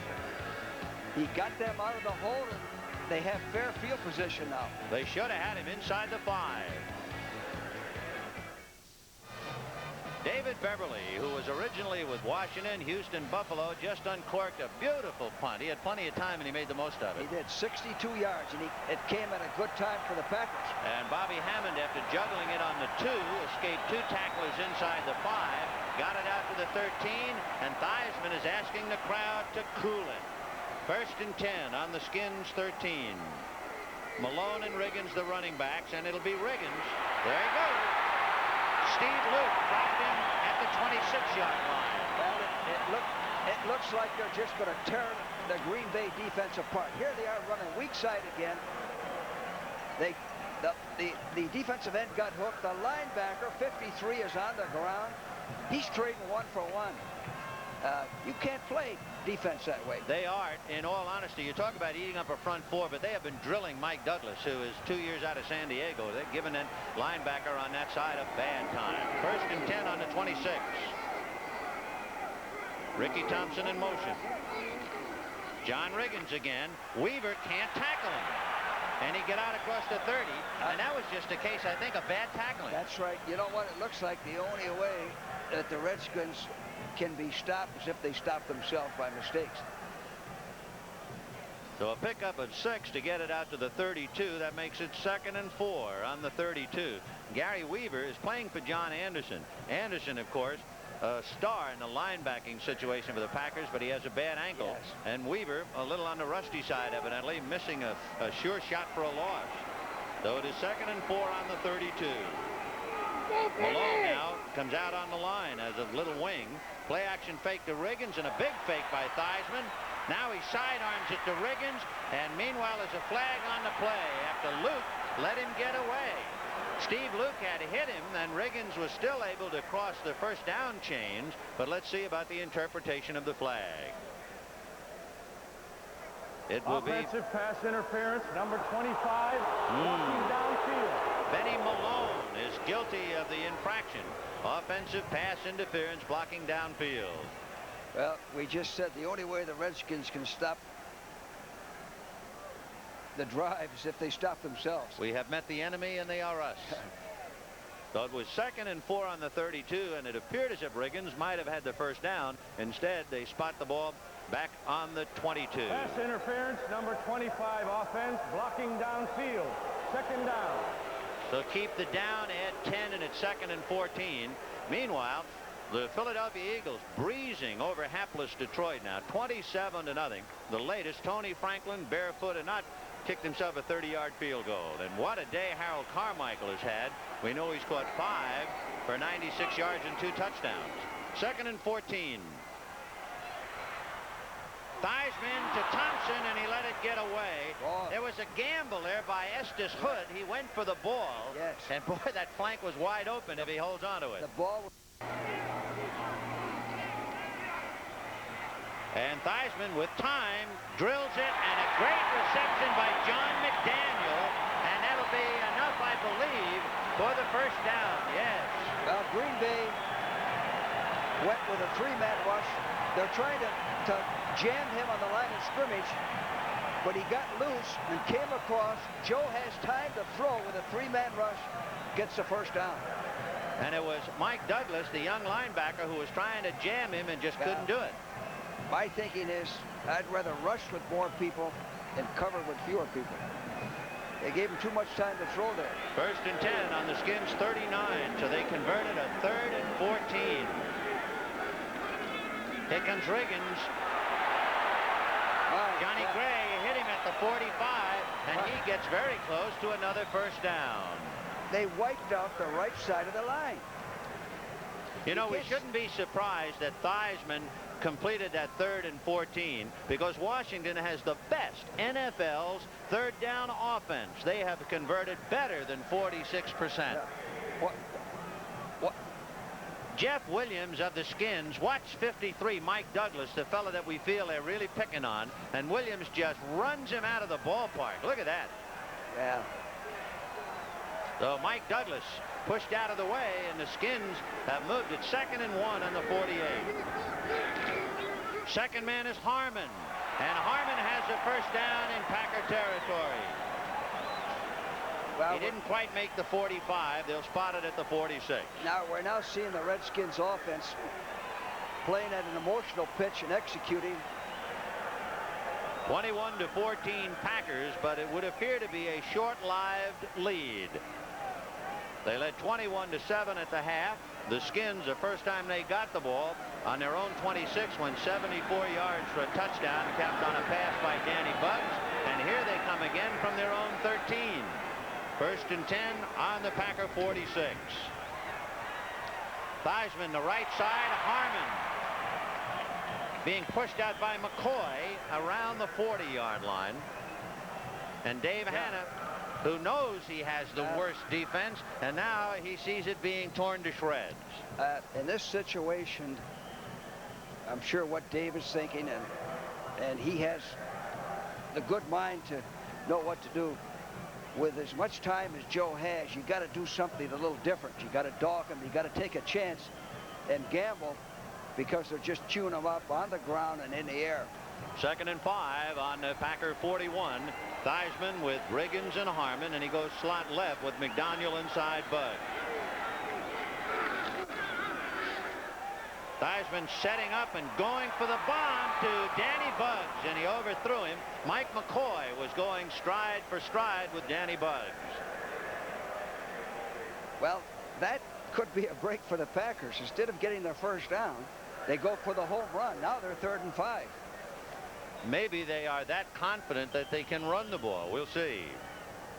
So it is 3rd and 5. The ball on the Packer 41. 2 minutes and 56 seconds left in the 3rd quarter. Out goes Weaver along with Charlie Johnson. So the Pack looking past 3rd and 5. They have Harmon all alone now behind Joe Theismann. 3-man rush. 3-man rush. And it'll be Harmon right into the gang. And they dog. They dog. So Theismann passing 2nd and 5 for a touchdown and missed. Then tried to run 3rd and 5. That's right. That what I said, that going for the bomb backfired on him. Even so, however, look at that. The top NFL 3rd down conversion team, 60%. And now Mike Bragg coming in to do the punting. He's averaged a little better than 38. He kicked one 74 yards against the Giants last week. Here's a good time to go for that fake punt right in here. This is a pretty good area of the field to try it. Johnny Gray standing back on the Green Bay 10-yard line. Hover ready to pick up strays, and Bragg angling for the sidelines, drills it over to the right side of the field, and let's see where they mark it. Looks like about the inside the 15 anyway. About the 12-yard line. Right. So with 2 minutes and 7 seconds left in the 3rd quarter, it is 21-14 Green Bay.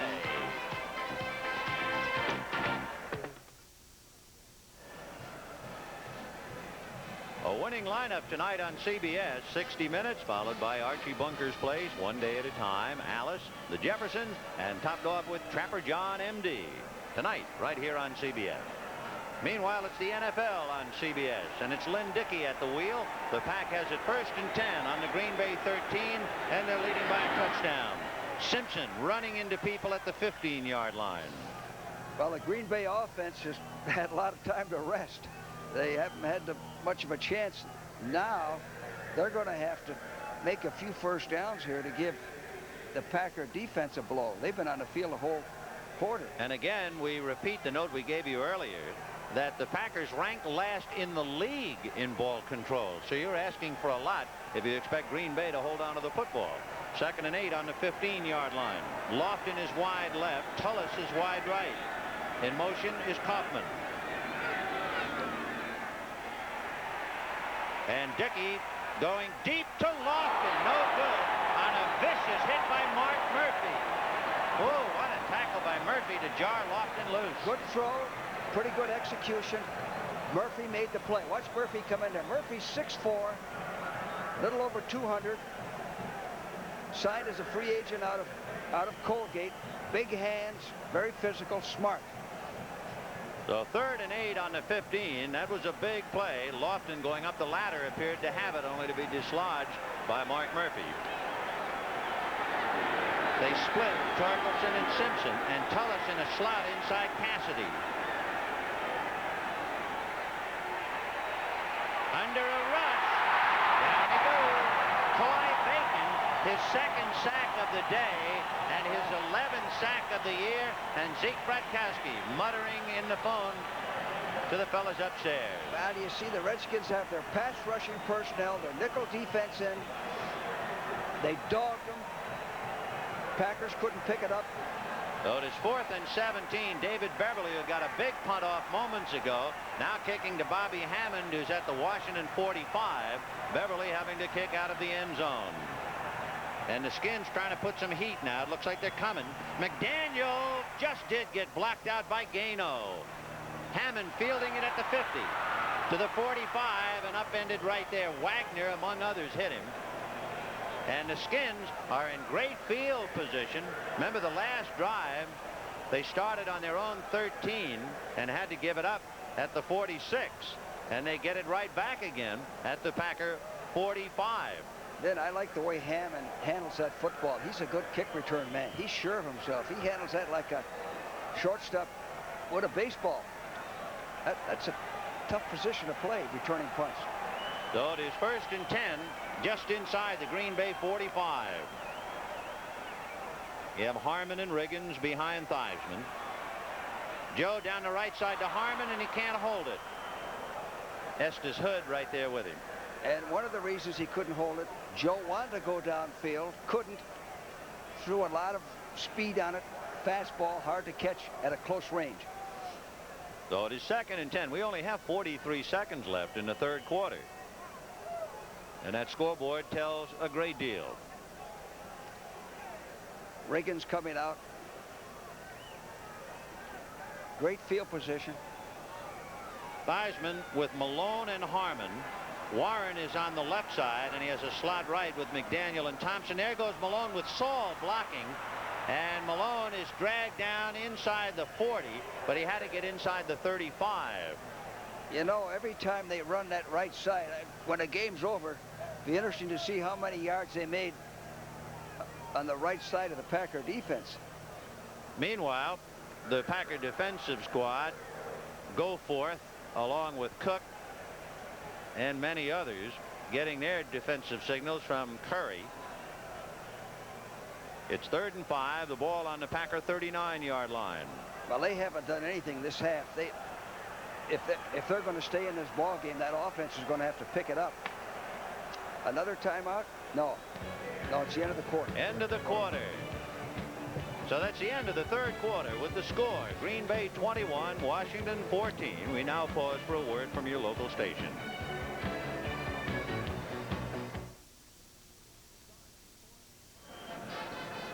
So we go to the start of the 4th and final quarter. It is 21-14 Green Bay, but the Redskins are on the path.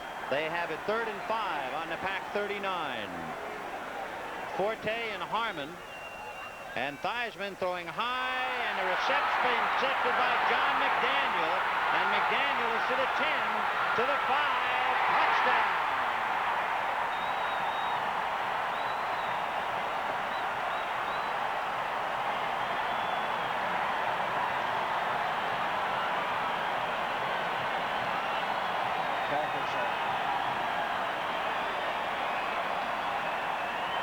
Well, here it is, 3rd and 5. Previously, I said this series is going to decide the ball game. He's one-on-one with Estes Hood. He jumps up, takes the ball away from him. Hood falls down. Now he reverses his field. You get arm tackling. There's an arm tackle By Gaino. See? And here comes Gray. Coming from behind is Wingo, but by the time Wingo gets there, he's in the end zone with Gray and Luke at the bottom for John McDaniel, his 2nd touchdown reception of the year. And how about that? The point is just through, and it is 21-21 with 14:49 left in the game. Here it is again, 3rd and 5. Joe threads the needle, takes it away from Estes Hood. He reverses his field, gets arm tackling, uses his speed, touchdown. To add to that, Mosley is 29 for 29 this year and 78 out of 79 in the last 3 years, while establishing a club mark for points after. Mike McCoy is deep. He has Cassidy and Patton on his left and right. And this ballpark is really alive, all even at 21. High and short. And it'll be McCoy at the 10, to the 20, to the 25, 30, 35. and stepped out of bounds, and we'll see exactly where. At the 38-yard line, it was pushed out by Don Harris, who is one of the speedsters always down under the high kick. Well, they got fair field position now for Dickey. So Lynn Dickey, who piloted the Packers to a 21-7 halftime lead, but has then seen the second half all Washington as they have come back to tie it up. Now we'll see about the resiliency of the Pack. Right. They have it 1st and 10 on their own 39. Walter Tullis wide right, Lofton is left, and Turdell Middleton is in there with Landers. And it'll be a play action to Landers, and the pass to Lofton, belted by Lavender. Boy, I tell you, Lofton paying a price for every time they throw the ball even near him. They're trying to get Lofton one-on-one, which they have, but Joe came up and knocked the ball loose. 2 consecutive plays like that. Both plays were first downs. Mark Murphy drilled him earlier. Now it's Joe Lavender. So 2nd and 10 on the 39. Tullis is in there now. And it's Turdell Middleton out across the 40 to about the 44 as Murphy came up to hit him. Turdell Middleton had appeared in just one play previously. He dropped a sure pass. Now running, and we have 3rd and 6. Quick count for Dickey to get his men going. He almost caught Jones, Turkey Jones, on the field for Washington. Over the middle in a crowd. Picked up by Monty Coleman. And Coleman goes out of bounds inside the 40. Well, it's all Redskins. The Packers are coming apart. He shouldn't have thrown the ball. He threw it right into a crowd. Monty Coleman, the Redskins feel, will be a great linebacker, rookie out of Central Arkansas. Watch this. Right in there. Very slim chance to complete that pass. And what they tried to do, Ben, is to call a play audibly so the Redskins couldn't substitute, call it on the line of scrimmage. For the Packers, a familiar story, their 3rd turnover. 1st and 10 on the Packer 35. Theismann running away from Ezra Johnson and throws to Don Warren, and the tight end is to the 15-yard line before McCoy makes the tackle. Well, this is a play action, a bootleg type of pass. Ezra Johnson made a heck of a play, but they blew their coverage. Ezra played that exactly the way you wanted to play it. The Redskins, following the interception, have it 1st and 10 on the Packer 15-yard line. 21-21 tie, 13 and a half minutes left, and Theismann asking the crowd for quiet. He has Riggins and Harmon behind him, and it'll be Harmon hit by Jones and spins forward for a couple of yards anyway.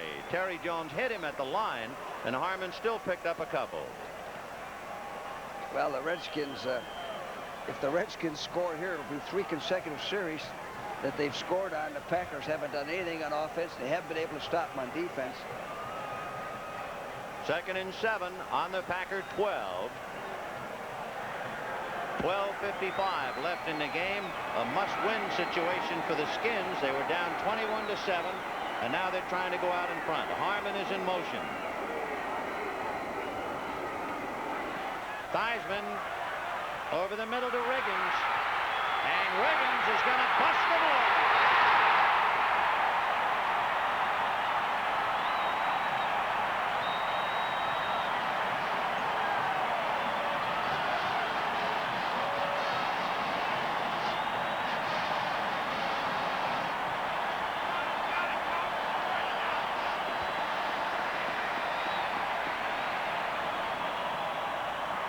Johnny Gray here, George. Yeah, well, Joe was looking downfield.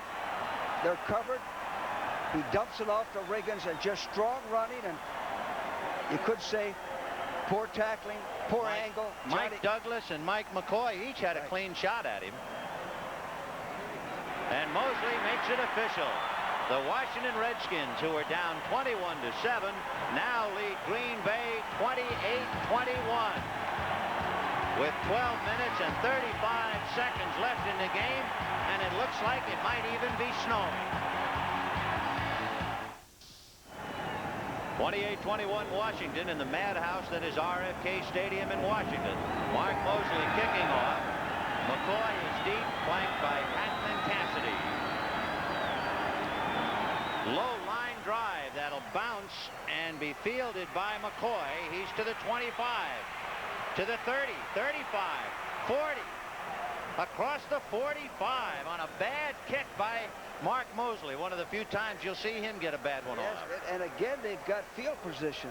The only way the Packers can get back into this ball game is a big play on offense, or the Packers defense takes the ball away from the Redskins offense. Mosley had trouble. Normally he hits the ball high and short. This time he hit a low line drive, and the Redskins really paid the price, because Green Bay now has it 1st and 10 on their own 46. Tullis is in motion to the right, and it'll be Landers after Dickey appeared to trip on the flip. If you take that, either his hands were cold, but Dickey almost faked Landers out of the play. It looked like as he pulled away here, he lost the ball. That's what happened. He lost the ball, slipped up around his wrist and made a delayed play, and they lost 2 yards. So it is 2nd and 12 on the 44. There's Mark Mosley, who has had a big day most days and has had a fine afternoon today. The question, however, now is whether that poor kickoff will give the Pack a chance to tie it up. 2nd and 12 on the 44. Dickey with Lorch trying to get at him, and Bacon throwing deep to Tullis, and he couldn't hold it. Joe Lavender stripped him after it appeared Walter Tullis had the reception. Actually, on that play, it was a perfect pass. However, with Tullis' speed, you like to overthrow this type of guy. Overthrow. Let him go to the ball. See, right here, Joe's right with him. Joe misjudged it, and then as he was coming down, he lost it. So it is 3rd and 12. Dickey just missing making the connection. The ball on the Packer 44. Cassidy, Lofton, and Tullis. Dickey under a rush. Throwing deep, and it is no good. Mark Murphy trying to make the interception, but he was unable to handle it. And Dickey under heat, barely got it off. He just put it up. No chance to complete that pass. Perry Brooks had a good rush on Dickey, had a delivery sack. By the way, as you look at David Beverly, today marks the first time in Joe Theismann's career he has had 4 touchdowns passing. So it's a big day for Joe. Bobby Hammond is deep on the Skin 22-yard line. 28-21 Washington, 11 and a half minutes left in the game. The Skins are coming, but he just did get it by McDaniel. Bobby Hammond, a fair catch at the 21. Bobby Hammond showed good judgment there. That ball was sailing, and they were down on it. So 11:24 left in the game. Washington down 21-7, leads 28-21.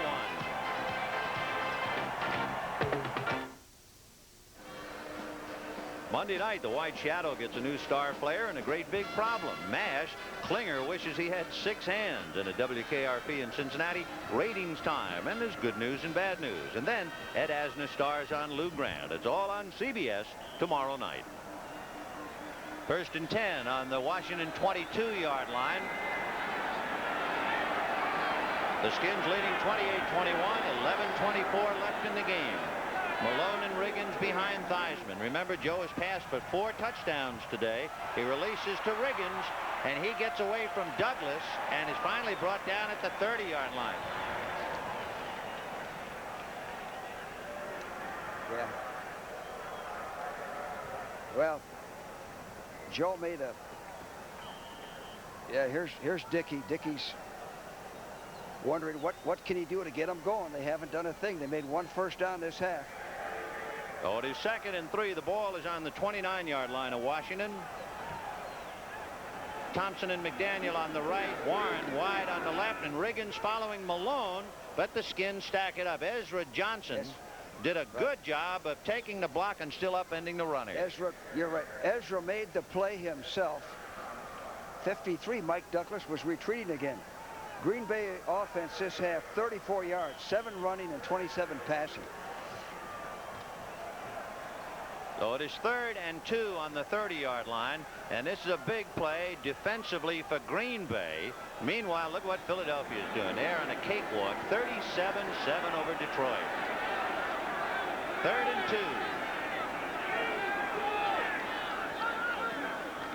The backs go out, and Theismann has his man, and that's Harmon, and he's across the 40, out of bounds at about the 42 for the first down. They're working that right side. 3rd and 2, they're throwing the ball. That shows you how much respect they have for the defense. 3rd and 2, pretty good running down.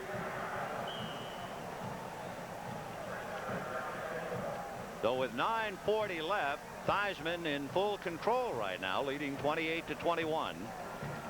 And 4 touchdown passes for Joe for the first time in his career.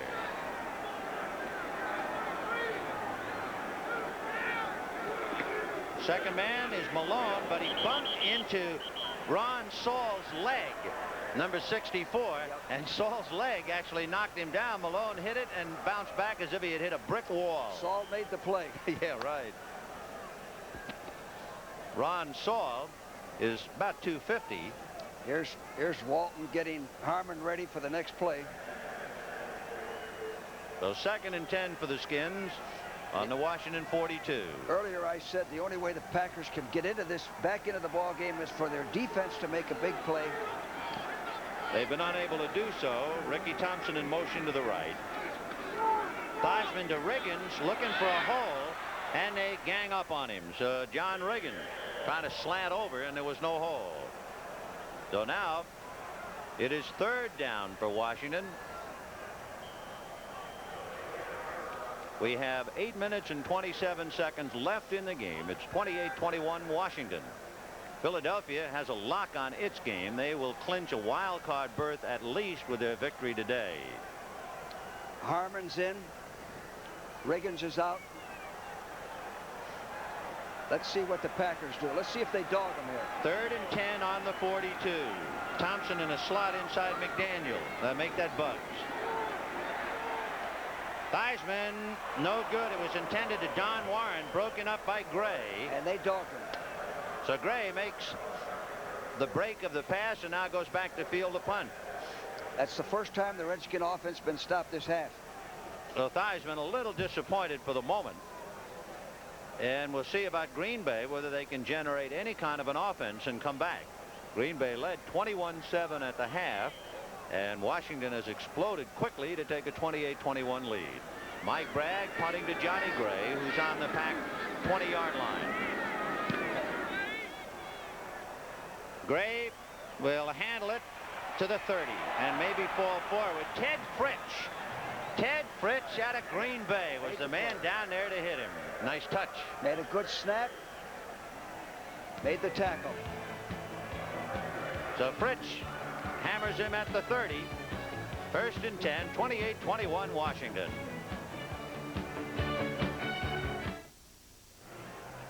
Tampa Bay can clinch the Central Division title by winning one of its 3 remaining games, but it doesn't look like it's going to be today. It looks like Tampa Bay is going to have to do it against either San Francisco or Kansas City, because Chicago has them 14-0 in the final quarter. 1st and 10 on the Packer 30. 7:49 left in the game. Plenty of time. 28-21 Washington. Dickey getting a rush. Throws it. No good. Well, Dave Butts was on top of him. When Dave gets underway, not too many people are going to slow him down. Now, what Green Bay's been trying to do this half offensively is trying to get back in the game with one big play, trying to hit a home run. And as you mentioned, they had a pretty good running game going for a while there, and that helped them throw the ball. It's going to be tough for them to hit a home run against this defense. They were running with Torkelson and Simpson, but they have Landers and Middleton in there, and that seems to change the whole game plan. That reception to Tullis, and he lost it. Tullis had it and let it get away. So among other things to complicate matters, the receivers are not holding on to the ball. Evidently, Andre Thompson is hurt, or he'd be in there.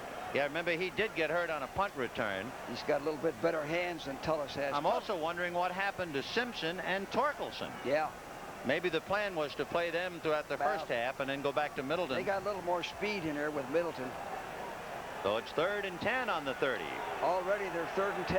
Tullis and Lofton go right. Cassidy goes left. Middleton and Landers are split.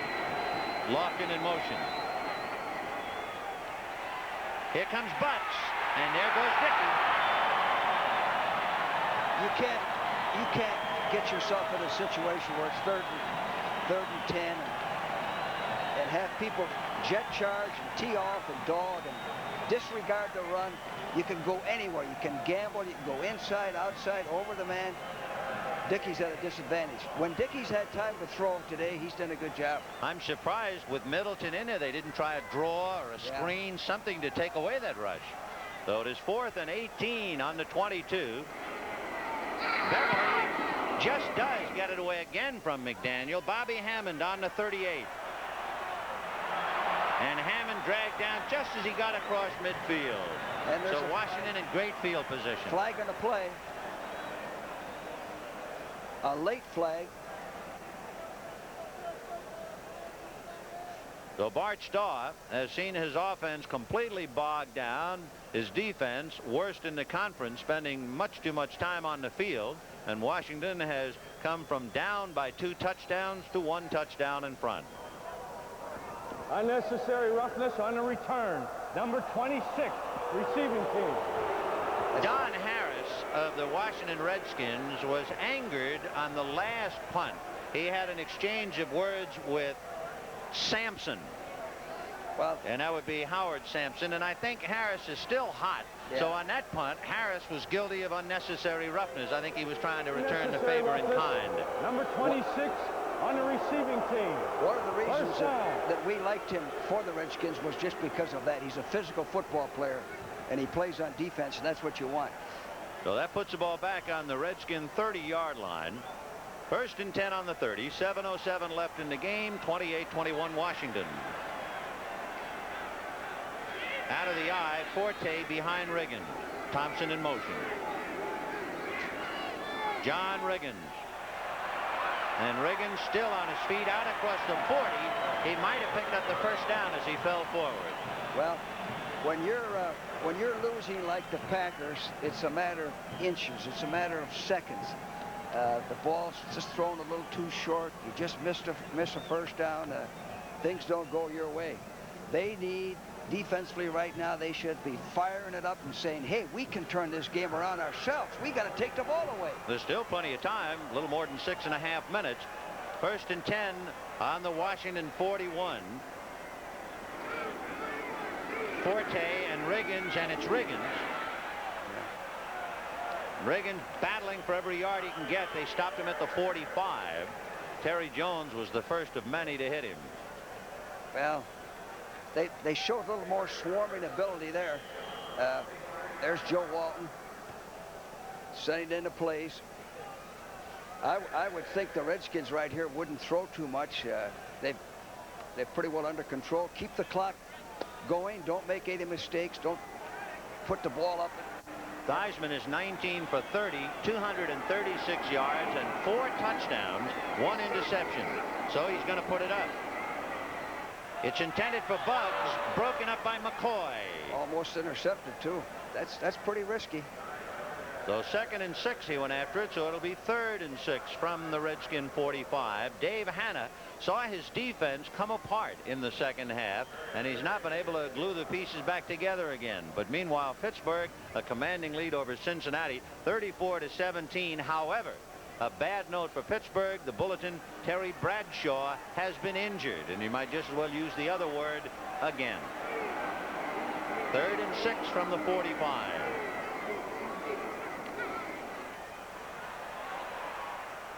Complete, and that's Harmon, and he's taken down inside the 35 for another first down. You know what the Packers did that time? They dogged. They ran a stunt. You can see it, and they dogged. Joe was hit just as he released the ball. There it is. By Douglas. Threw a perfect strike to Harmon, he stays in bounds and picks up an extra 5 yards. Big play. That First and 10. Kept the drive going. Ball on the Packer 33. It's all Redskins this second half. A complete turnabout. Forte and Riggins with Thompson in the slot inside McDaniel, and it'll be Forte. Got away from Luke and goes out of bounds. Steve Luke had a shot at him behind the line of scrimmage, and he got away. And I guess in some respects the Packer defensive team is getting tired now.Ey're missing a lot of tackles. They've been on the field, and what's happened there in that last play is that Luke didn't get across very well, and he had to try to make a tackle when the runner is turning the corner, turning upfield. If you can get him on his side, now you got the angle on him. So it is 2nd and 3 on the 26-yard line. Forte and Harmon, and McDaniel is now in there as well. And McDaniel in motion to the left. Second man is Forte, and Charlie Johnson kind of slid down his legs as if he were going down a pole. He finally came away empty, but by that time Forte was falling forward anyway. Well, all the Redskins really need here is a field goal. They don't need a touchdown. Sure, you'd like to have a touchdown, but you got to think, hey, 10 points, 4 minutes left to play, that ought to do it. So you don't want to take too many chances again. The study in contrast, a quick glimpse of Bart Starr, a painful look at the head coach of Green Bay. Meanwhile, the all business look of Jack Pardee as the Redskins have come alive and picked up the first down. For Green Bay, it would be bad enough to lose to Washington, but the fact that they blew a 21-7 halftime lead might be almost too much of a burden to take home. Well, see, they didn't even break the huddle that time. First and 10 on the Green Bay 22. 4:24 left in the game.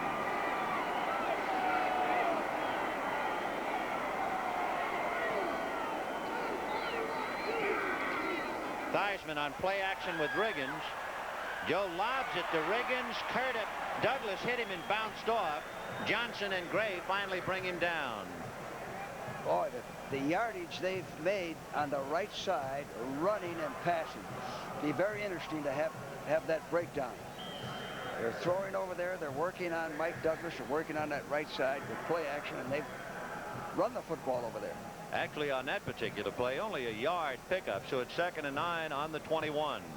With Theismann now as a man playing with house money. He's got the ball, he's got the lead, and there's only 3.5 minutes left in the game.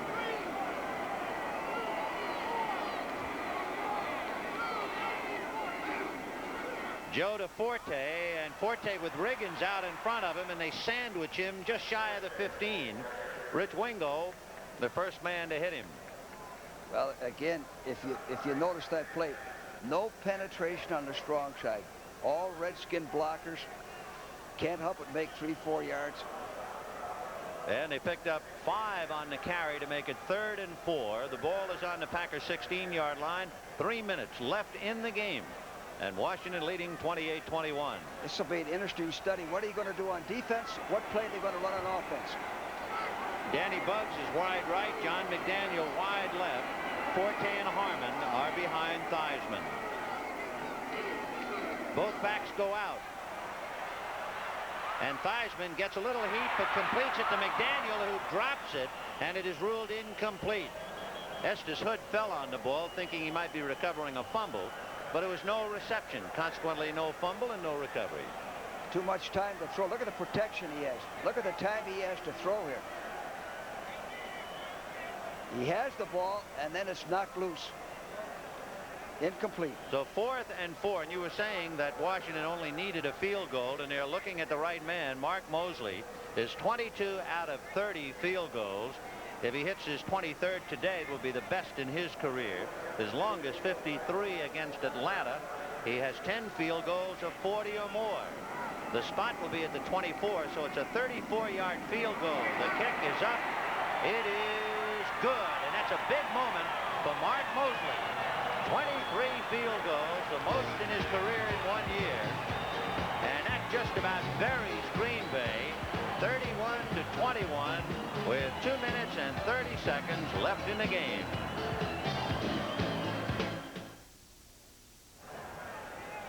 The Redskins have scored 24 points in the second half to turn it around and lead Green Bay 31-21. We have 2.5 minutes left. Mark Mosley kicking off. Mike McCoy deep on the Green Bay 4. And McCoy has to come up and field it at about the 8 to the 20 and to the 23. Don Hover, one of the first men down there. And the second man, Ike Forte.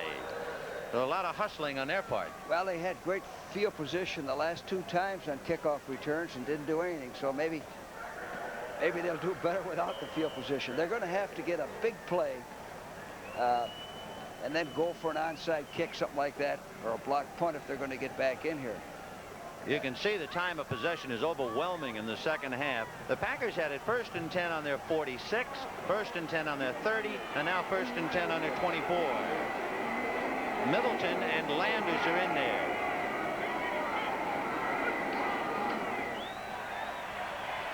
And Dickey hesitating, now lobs it over the head of Terdell Middleton. Monty Coleman was there to defend. Well, he had pretty good protection there, but he had nobody open on the strong side, and by the time he looked to his left.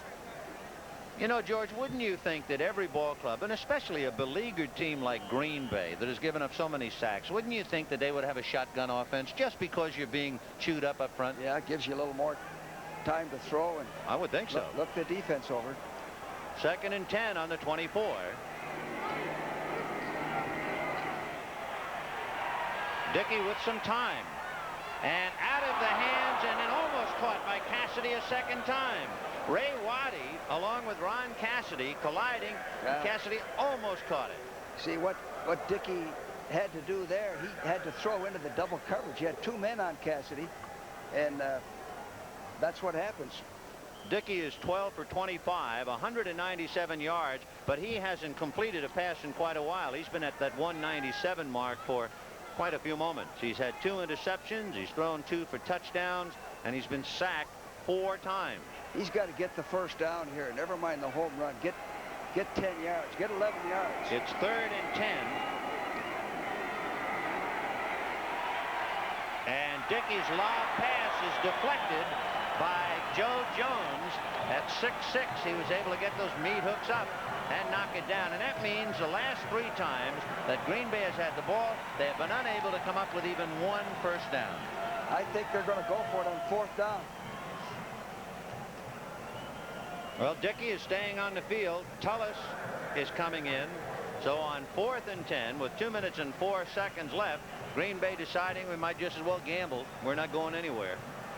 Cassidy, Lofton, and Tullis.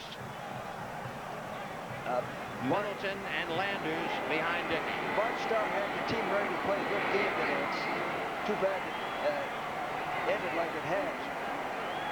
Dickey has had 11 in a row. No good. Make it 12. It was intended for Lofton. It was broken up by Lamar Harris. So Lynn Dickey suddenly is pitching a no-hitter. He's 0 for 12. And Green Bay gives up the ball on its own 24. And with the 2 minutes left, this ball game is just about history.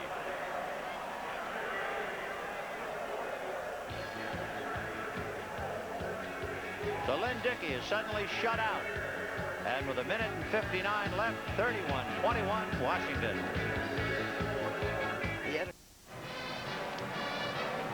Don't forget, on most of these CBS stations immediately following our game, the second game of today's doubleheader, the Giants at Dallas. We'd also like to remind you about 60 Minutes coming up, 7 p.m. Eastern Time tonight. The game has really changed as much as Lynn Dickey's numbers. He was something like 13 for 17 in the first half and 0 for 12 now. So it is 1st and 10. Washington on the Pac-24. Harmon to the 20 and maybe nosed it to the 19. And he had 172 yards the first half, 2 touchdown passes, and he was only sacked once for 5 yards. That's Dickey, number 10, without the helmet. As his day went, and as Washington's day went, so goes the score. And the Packers just took time out, which is the thing to do. For Lynn Dickey, of course, he had a marvelous first half. For a fellow who has not played very much, he came up against what appears to be at least a wild card club in the NFC East. He had a great half to lead them 21-7. We'd like to thank our producer, Perry Smith, our director, Tony Verna, Dr. Bob Woods, who gives us all of our statistical help, to all of the other gentlemen who worked so hard to bring this all to you. And a reminder again, the New York Giants, who upended Washington last week, are at Dallas. The Giants are 6-7. They have a tough road to hoe, but miracles have occurred before. They have Dallas, St. Louis, and Baltimore at home. If they win them all, the Giants would make it. The odds heavily against it. 2nd and 6 from the 20. There goes Ike Forte. And I mean goes Forte. Oh!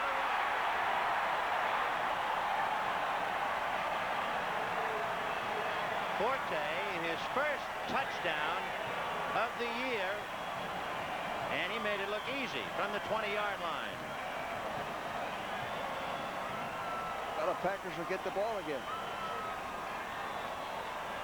With 1 minute and 44 seconds, Forte runs it in. It is 37-21 in favor of Washington. Mark Mosley trying for another point to make it 38.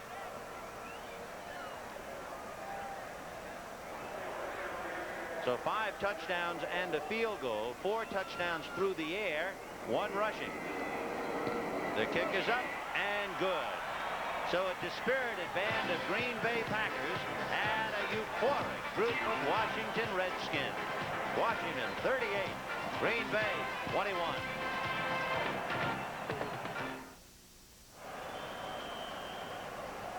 The Redskins have scored 31 points in the second half. They lead 38-21. McCoy will field it at the 4. To the 15. And he will make it just about to the 20. Among others, Don Harris, who's usually first man on the scene. So McCoy bone weary as he gets up. A reminder, the NFL on CBS. Dallas versus Philadelphia next Saturday, 12 o'clock noon Eastern time. And a reminder, all the action begins with the NFL today with Brent Musburger, Jane Kennedy, Irk Cross, Jimmy the Greek Snyder, and Jack Whitaker. You know, this second half started with Green Bay being offside in the kickoff. You remember that? That's right. It's been downhill ever since. Everything has gone wrong after that. 1st and 10 on the Packer 20. Dickey, remember, is over his last 12.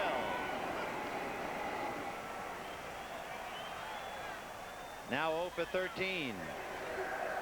The Packers had 251 yards the first half. I wish we could talk to Bart Starr and ask him what happened to Torkelson and to Nate Simpson. Eric Torkelson and Nate Simpson played the first half, and now we've been looking at Turdell Middleton along with Walt Landers. Well, I think it's Torkelson had 59 yards the first half rushing, and Simpson had 30. Yeah, and Simpson scored a touchdown, but we haven't seen them. So it is 2nd and 10. And now Nate Simpson has come back into the game with Middleton. Deep and almost intercepted by Ray Waddy. It was overthrown, intended for Lofton. Well, so Dickey just can't find a target now. He's not throwing with the authority and the confidence that he had early in the ball game. And we should point out, in talking about the fact that Lynn is now 0 for 14, that several passes should have been caught, appeared to be caught, and were dropped. As you see, Cleveland defeated Houston 14-7. Pittsburgh defeated Cincinnati 37-17. So those are 2 finals. Cincinnati plays here next week. 3rd and 10 from the 20.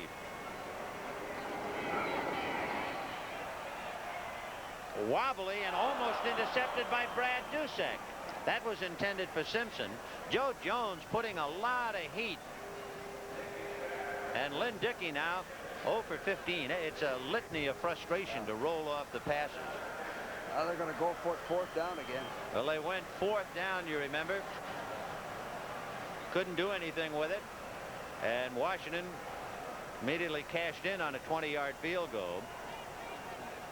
Adding to Lynn Dickey, he is now 0 for his last 18. and he's going 4th and 10.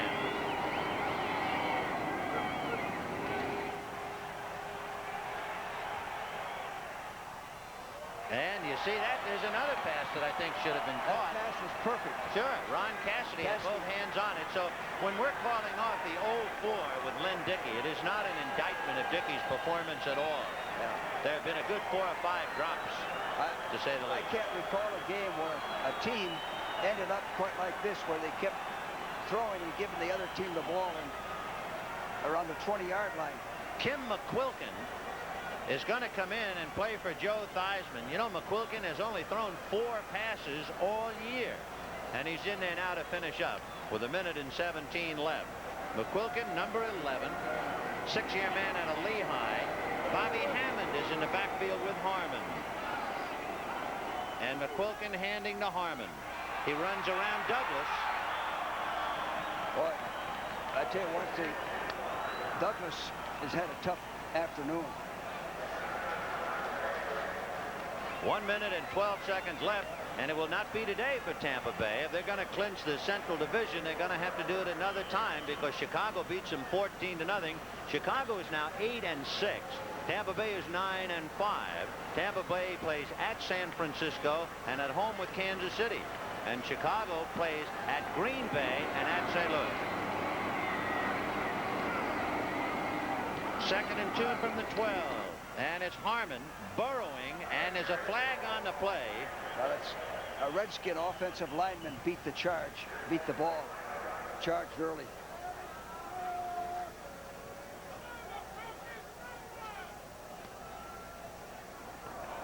One minute Right and 6 guard, left. offense, offside. So with 1:06, this one is almost over. It's just a question of the score. It's 38-21 Washington. The Packers led 21-7 at halftime. The Redskins came out starting the second half breathing fire. And as George mentioned, for Green Bay, it all began being offsides on the kickoff. And they really have not been heard from in the second half. 3rd and 5, the ball on the Pack 15-yard line. And now Green Bay wants another huddle with the official.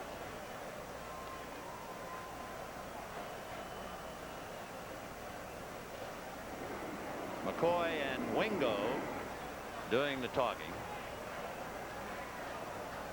It was 1st and 10 on the 20. Well, it isn't a big thing here. The game is over one way or the other. And for Green Bay, the season is not over yet. They still have to grind it out. And of course, with only a minute left, it's pretty tough to have any heart at all left in you. 3rd and 5 from the 15. Hammond and Harmon, and McQuilkin is just going to drop on his left knee. The crowd doesn't like it. They want to see more points. They've already seen 59 points in the game. They see Washington leading 38-21. For Washington, they scored 30 points against St. Louis and 34 against Dallas. So the 38 is a high for them. For Green Bay, the most points that they have allowed today. Prior to today, it was 27. 4th and 7 on the 17. And McQuilkin down on his knee again. The time is running out.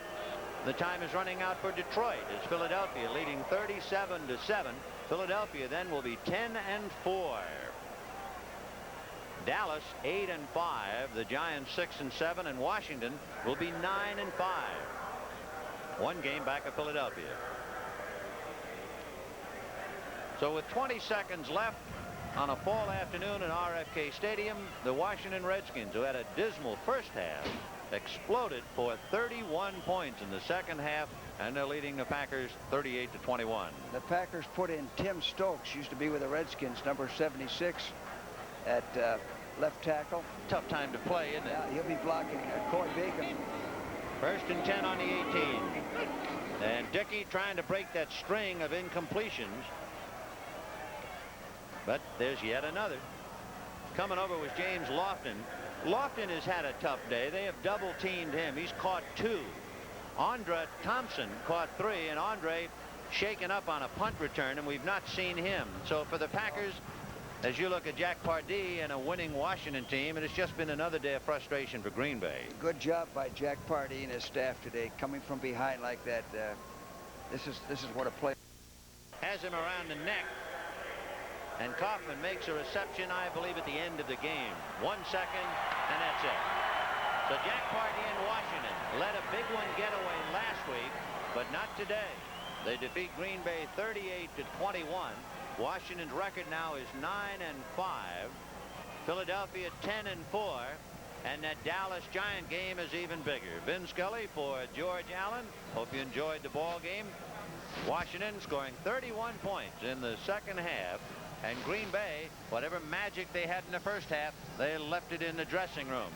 So for all of us, stay tuned as the NFL Today continues after this word from your local station. This is CBS.